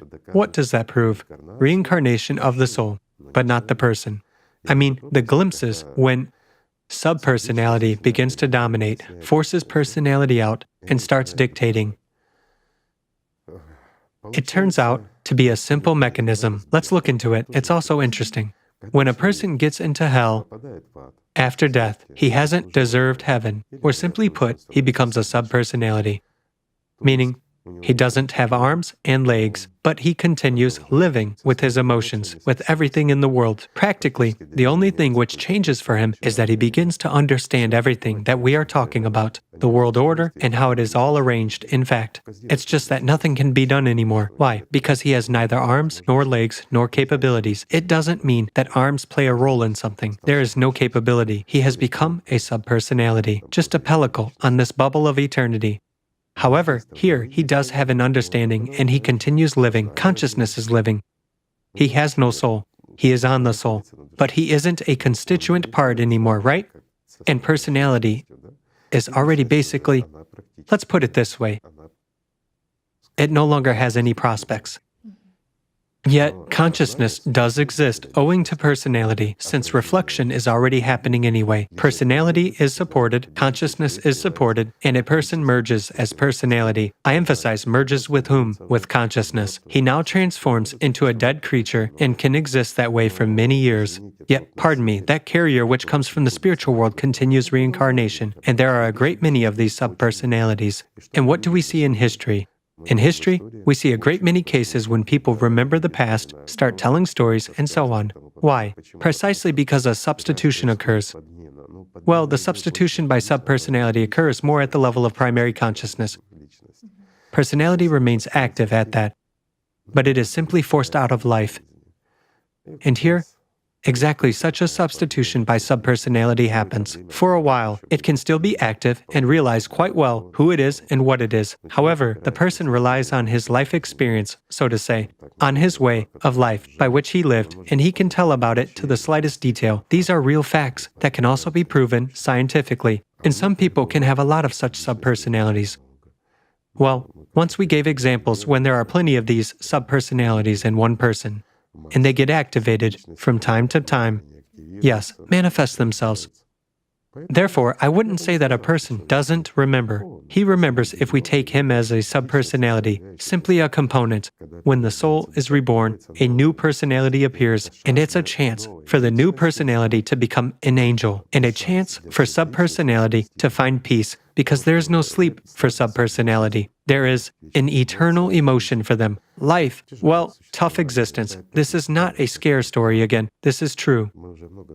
We have talked a lot about the fact that if during strokes or injuries a person gets into such a state when he doesn't feel his body, but continues hearing, perceiving images, yet he cannot react with any muscle. He is sort of locked up, arrested in his own body, while consciousness is active. He remembers everything, hears people, sees people, but he cannot react with anything. And in any way, he sort of loses contact. This very state is somewhat similar to the state of subpersonality. Well, It's interesting because it's astonishing. those who are willing can talk to them, and you will understand what it is.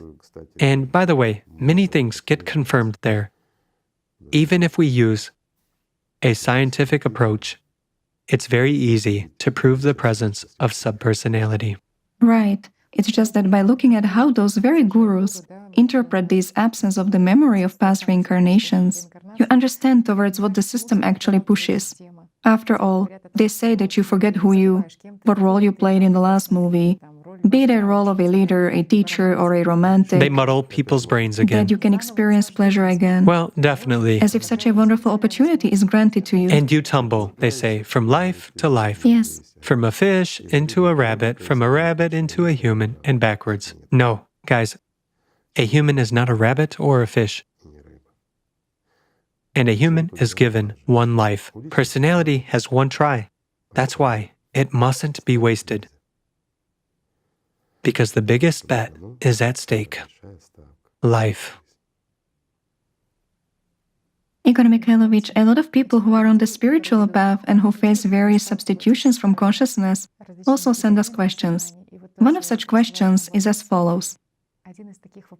Why does there exist such an effect when during a spiritual practice a person experiences either some upswings or some exhaustion?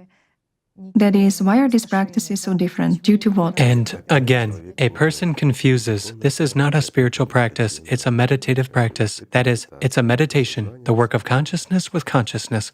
Guys, spiritual practice is a work without consciousness. It's the work of personality, of you as personality, when you clearly identify yourselves, who you are and what you are. And this work is aimed at strengthening connection with the spiritual world. There's no place for consciousness there, whereas all the ups and downs and all the hallucinations, they are left in meditative practices. This is like, there are deep prayers. They are present in different religions, and a person, while reading them, brings himself to the point that demons start running around him. So, this is again the work of consciousness. A person has set his mind to it. He has already focused that he's going through such a serious prayer which makes demons rage. They expect. And while prattling and repeating words, where does he invest the power of his attention? Into the system. And the more he invests, the more there falls from the master's table of what he desires. Meaning, when feasting, the devil. After all, a person wants, and the devil needs to stimulate the person, so he sends some hallucinations. A person expects resistance from the system and naturally gets what he puts his attention into. Well, naturally, what he wants, what he desires is what he gets. Everything is simple. What he pays money for is what he gets. Money, as we've said in the previous programs, is an equivalent of our attention. If you want to buy hallucinations, you will buy them. This concept emerged in ancient Egypt. Those were actually, let's say, Sumerians, who had altered everything. At first, they didn't have the concept of money, but later on, it appeared as a unit of account. And as time went on, it got worse. And so, what do we see in ancient Egypt? What does a person have to do in order to get to heaven? To pay. Yes, to buy this. Depending on what place he has enough money for, yes? Well, it all depends on... Yes, financial status. Yes, everything was turned Yes. upside down. And at the same time, they had the knowledge, and there was an understanding of what Allatra is, that it is God's power and love. They had an understanding of more ancient religions, and all this was being mixed up, distorted by consciousness, and turned into something. Why? Corruption developed. Probably. You know how it... Well, after all, Imhotep was right that he drove the priests off. Well, people to the dictation of consciousness. Who is the main corruptionist? The system is. There is also a question, is there... It takes bribes, even for... Getting there. It promises what it cannot even give, so to say. Well, of course. The question is also asked, does a spiritual practice, the deepness of the spiritual practice directly depend on how you have spent your day, in what state you've been during the day? What does the deepness of the spiritual practice depend on in general? Well, let's just say, again, if during the day a person completely forgets who he is and what he is, lives by average earthly cares, invests all his attention there, doesn't feel and doesn't see anything, will his spiritual practice actually be successful at the end of the day? A meditation, yes. Some kind of mantra, yes. But a spiritual practice, no. Why? A person invests his attention and lives by earthly things. So if he is dead all day long, and in the evening he wants to be alive for 5 minutes, well, or for an hour, no difference. It never happens like that. In order to perform a spiritual practice truly successfully, where should a person be throughout the day? In the Spirit, with the Spirit, right?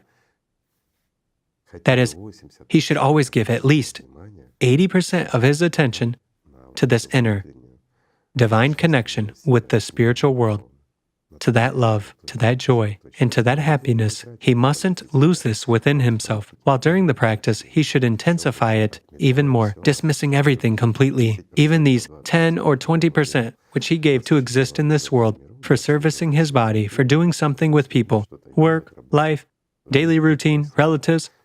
In this, let's say, part of attention, which was given, it should also be sent to this. That's what a spiritual practice is. When he has taken away 100%, there is no place for consciousness anymore. Then it's a spiritual practice, because it is performed by the Spirit. Well, isn't that so? But when it is performed, from the mind, then it's not a spiritual practice. It is some kind of an anti-spiritual one. Igor Mikhailovich, does it happen that consciousness replaces the deepest feelings? No. But again, the deepest feelings are a connection of personality with the spiritual world. This is what happens inside the silver thread. Inside this little hose, remember, we talked about it, which was squeezed and the water stopped. It's exactly this water which flows from the boundless spiritual world partially into some part of its space, meaning into the soul. And from there, it flows through this silver thread, like through a little hose, and forms a reflection as a personality who is able to identify itself, meaning since it comes into contact with this world, there occurs self-identification. And so, this flowing, that's exactly it. That liquid. And what about false feelings? And here, in this water, there cannot be any material things. That is, consciousness cannot be there at all. Well, this world is incomprehensible, unreachable for consciousness. It's a different world. Well, let's put it this way, for some interested people to understand. In the process, in the physical plane, let's imagine the three-dimensional world and magnify it at least several times. Right. And those pseudo feelings from consciousness exist?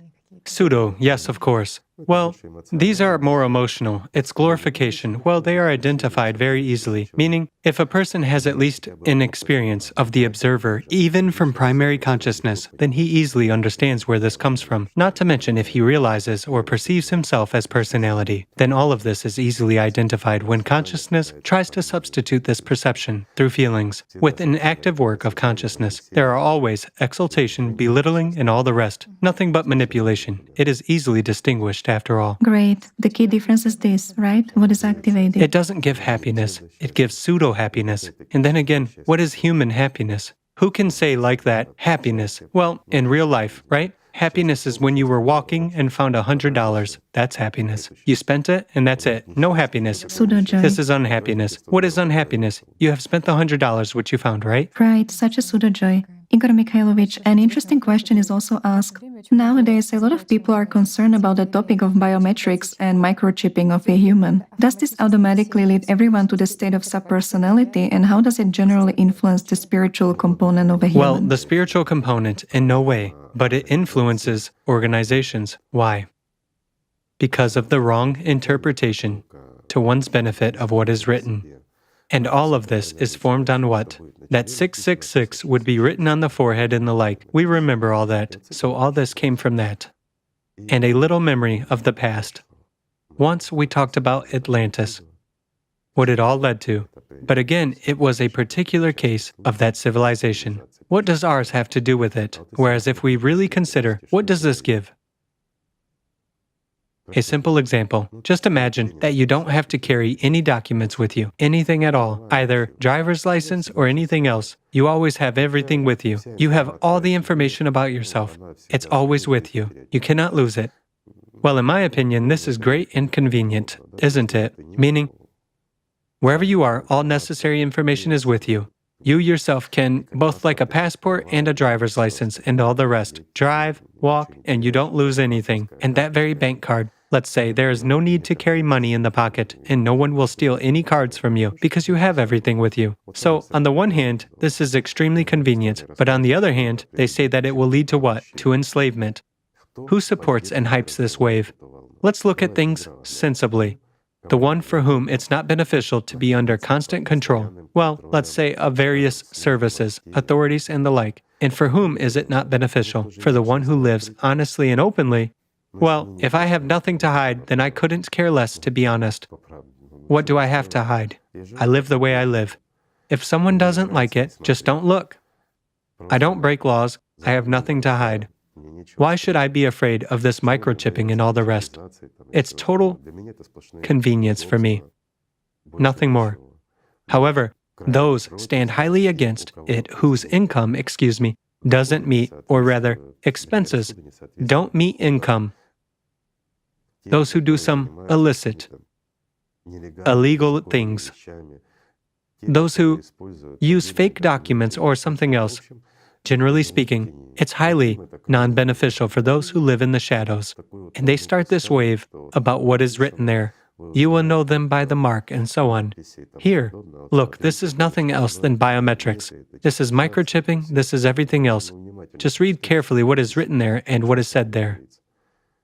Do they associate this with the end times? Well, sure. And it's like, if you take such a thing as an identification number, lots of people were actually refusing it. This is the end. This is doom. You are a servant to Satan, and at the same time he serves Satan all the way. Why? Because again, there are uncontrolled actions, lack of understanding, there is no work on oneself, nothing. There is worshipping of someone. What's the difference where your name is written? Whether it is written in a passport, whether it is written, in that very chip. Is this really complicated? No, it's not complicated. If such a wave is taking place, this means it's beneficial for someone. Let's look at this reasonably and freely. Who benefits from it? Only the one who wants to hide in the shadows in order to stay invisible. For whom? For authorities, for the people. And who benefits from that? Those who steal from the very people. Those who steal from that very authority, from the state. Not authority, from the state, let's say, because most often, those who are against this are exactly the ones who are in power. Well, the main thing is that... Well, in fact, it's a convenient form. Now people know that this cannot influence either a person's spiritual component... How can it actually influence? ...or his destiny in any way. Well, the first document, a birth certificate, a record in a church book, as it used to be before. It is absolutely the same thing. It's a person's identification. It's an inscription, which is inscribed. His name is identified with the same thing. So what's the difference? Someone puts a number. Today, the 15th has been born. For example, well, the 15th is what your identification number is in the church book of records. In a passport, it's a number.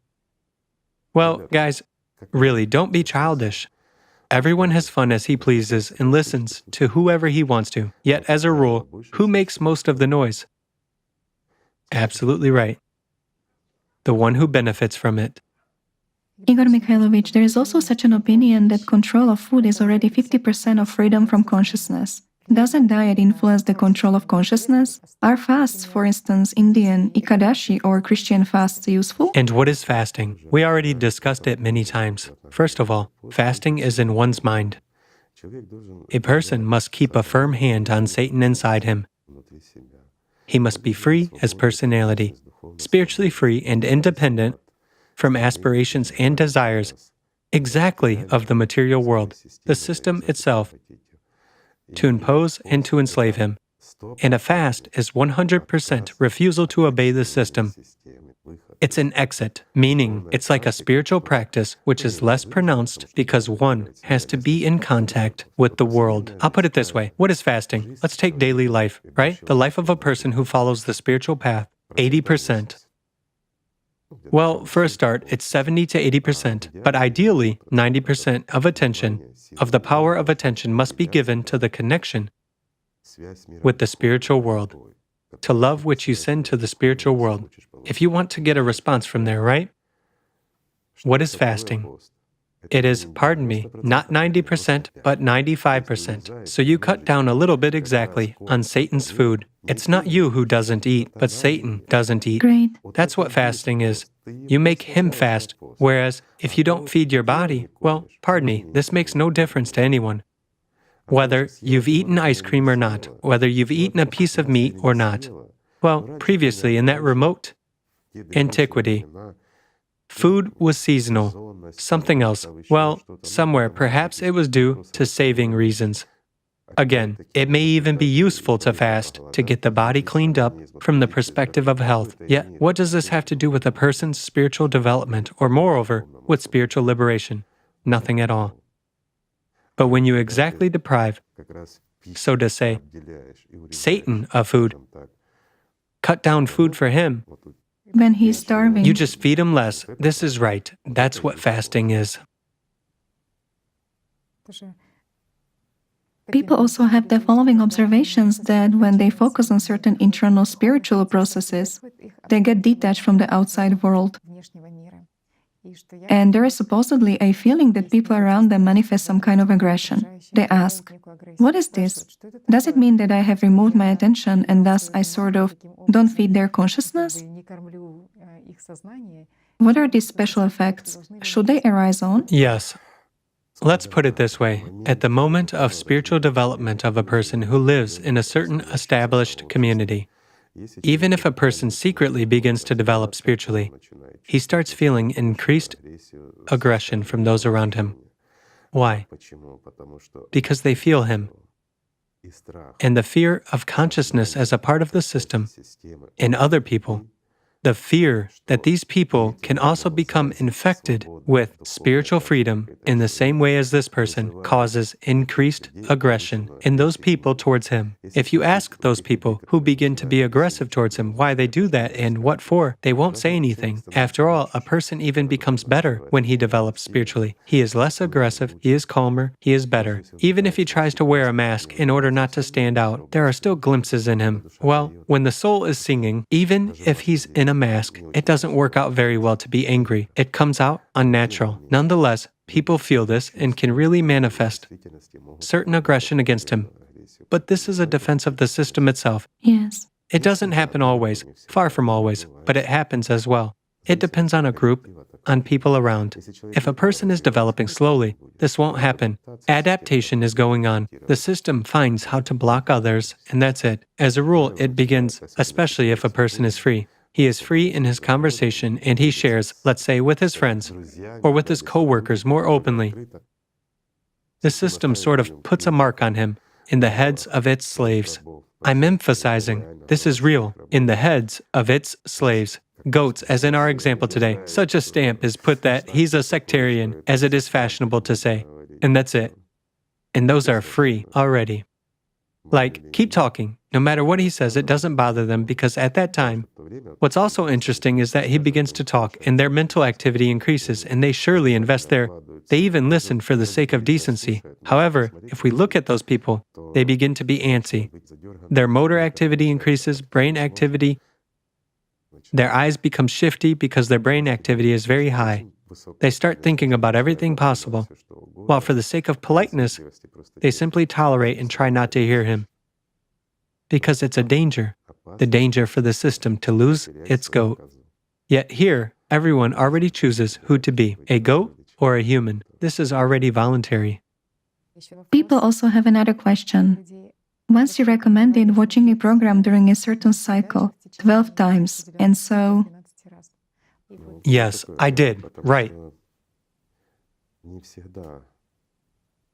Because again, that very consciousness, not always, let's say, allows a person to realize what was said and understand it all. And we've mentioned that to rewatch it at least 5 to 7 times and not 12 as it should be. Well, that's how it was voiced, right? They ask a question, should we do it every day because we've encountered... No, as a matter of fact, we said it's better actually on the 3rd day or once a week, whenever they can. Well, on the 3rd day, it's the most convenient, but it's advisable to choose the same time of the day. Well, again, if they can and have a desire. However, what's amazing is that if people do this, and some people do this, they will find in this program what they haven't heard during their previous views. Well, this is normal. As if certain events occur during this time which unfold later on, and people get answers already in 2 or 3 days. Well, again, when a person invests attention in his spiritual development and a certain resonance with the spiritual world occurs in him, then he gets more information from the programs, and the system gets weaker. And from program to program, meaning from one viewing to another, he can get more and more truly necessary information for him. Well, something like that. Although it all depends on the desire and who wants it. Also, Igor Mikhailovich, there is an opinion that calmness is a great power, and the system is afraid of calm and relaxed people. Who are lying on the couch and doing nothing. Then I will say, the most powerful one was Oblomov, wasn't he? So calm, doing nothing, lying on the couch, dreaming, and the system is afraid of him. And the question is exactly about this. Is it always so that a calm person is the one in whom personality predominates, in whom personality is free, or... Certainly not. Absolutely. This isn't an indicator. Again, the domination of personality over the system, that is, over consciousness, isn't manifested as calmness and composure. You know? It's like, well, like consciousness shows an image of a spiritual person. He must be sort of non-emotional. He must be staid, prudent. He must speak. Only to the point. Only of good things, right? Only about good things. He must love everything and everyone, and so on. Well, these are trite images. What do we use for contacting this world? Consciousness. Even if we control it, but it is stereotypically accustomed to a certain group of expressions, or to a certain language, like a skill, then we use this very skill. Therefore, let's say, I'll put it simply, can a saint tell someone in a civilized manner to get lost easily? And there is nothing bad about this. Does it actually violate anything? Of course not. Does it have anything to do with any spiritual or non-spiritual process? It absolutely doesn't. And again, we are coming to what? To the Oriental methods of upbringing. In one of the programs, you mentioned that regarding Muslims who remain in this spiritual state for a whole year after the Hajj. And we've got a letter from a person who writes, I've lost it on the 3rd day, and mundane perception returned. How to live in this state of flight for a whole year? Just not to fall. Everything is actually very simple, my friends. Well, this is very simple. Everything depends on you. If you don't know how to control, let's say, the system, if you are unable to control consciousness and it sends to you, throws in various pictures and thoughts to you, and the rest, temptations from Satan, if you pay attention to them, you are busy and forget about the spiritual at that. Well, this indicates that, as a matter of fact, your aspiration for the Lord's world is illusory. Maybe you want it, maybe you even strive for it, but you don't live by that. Whereas when you really live by love and joy, when you live by the spiritual world, when, like in this case, Allah is above everything for you, would this person have lost him? Certainly not. Having found him once, a person would never refuse him, under any tortures, under anything, because everything passes. Life passes, tortures pass, but love for Allah guarantees life eternal. While in this case, he simply got tempted and distracted. Well, and as a rule, what do we see? Again, the third day. That's why I've said that it is better to watch a video on the third day. A weakening occurs and activation of the system. Even if a person got greatly inflamed, but he is still weak, he's on his spiritual path, he hasn't formed as personality yet, then naturally, the surge passes after a certain while. As a rule, at the first stages, a person loses it on the third day and sometimes even in 5 minutes. Everything depends, again, on his power as of personality, and on resistance of the system itself in him, through his consciousness. Well, guys, don't forget, the power of attention, even in the equivalent, is like money, let's say, like a wallet. A wallet is in your hands. Therefore, you buy and pay for thoughts, emotions, good mood, bad mood, love for God, service to Satan. You buy everything. You pay for that with the prospect of your own life. Igor Mikhailovich, there is also the following last question. There is such an opinion that one should not be diligent during practice, that diligence is a desire to acquire something, a desire to rule over someone, that one should just relax and do nothing, trusting in this flow. Wait a minute. I immediately have a question. A joke, excuse me. Two friends are going for a hunt together, and one of them asks the other, "Listen," he says, "so we are going to hunt a bear. And what if, just imagine, a bear appears, I'm not around and you are alone. What will you do?" "What do you mean?" the other one says. "I'll go ahead and shoot." "But what if the gun misfires?" He says. "I'll reload the ammunition." "But what if the bear is close?" "So what? I'll drop the gun and take a knife," he says. "What if you are reaching for the knife and it falls?" "Wait a minute," the other one says. "Man, whose side are you actually on? Mine or the bear's?" So I have a question. Whose side are you actually on? Where have you collected such questions, Tanyusha? People face that and sometimes even give such recommendations to one another in dialogues. Well, all the questions you have support the bear. Okay, go ahead. Let's hope it will help our friends. Is it necessary? So the system recommends not to make efforts while being in this spiritual state. Guys, how come not to make efforts? It's a movement, right? Water never flows under settled stones. Life is movement. What does it mean to focus one's attention on the spiritual world for a human who is under constant aggression? It's the same as for a goat to hold milk in itself in order not to give it to the one who milks it. Well, it's a little hard, isn't it? The same as for a human not to give the power of his attention to the system when it habitually demands it, to hold it in himself, to invest this, the most valuable, which a person has, this very resource for which he can gain life eternal, to invest it in God's love, in love for the spiritual world, in happiness, in joy, to invest it in contact with the spiritual world, in order to make this silver thread wider, in order to... While you are saying to do nothing, aren't you? Well, not you saying, but guys are saying. Who is saying that in them? And precisely for this, one has to work, so that when such thoughts come into one's head, he would understand, whom do these thoughts come from? From Satan. Do nothing, and God will give you. God is kind, and He takes care of everyone. Once we already talked about this, and since today, we've had a conversation about the goat and the spermatozoa. Well, take care of your give it a name, or to your egg cells, take care of them. But you actually don't know about them, and don't have illusions that God knows you. He will know you when you appear in His world. While this is the world of illusion, the world of Satan, it is it's not even a fetal state. It's one of the variations which can exist or not, but it depends on us whether we shall move, stir, and act, or we shall idle, do nothing, and wait for mercy from God. A human must work. Spiritual work on yourself is nothing other than a guarantee of your success, whereas idleness is pleasing only to Satan. He immobilizes. I'm sorry for answering bluntly, but I believe this way it's more intelligible and clear. As a matter of fact, everything is simple. Don't serve Satan and love God, and everything will be fine with you.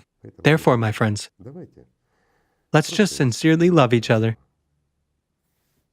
and rejoice at this life, at least for the fact that it can also give a deeper life, the one that doesn't cease, but under the condition that we won't be, like Tatiana has said, just lying, waiting and wanting, and won't be like that goat. So let's be humans. Thank you, my friends.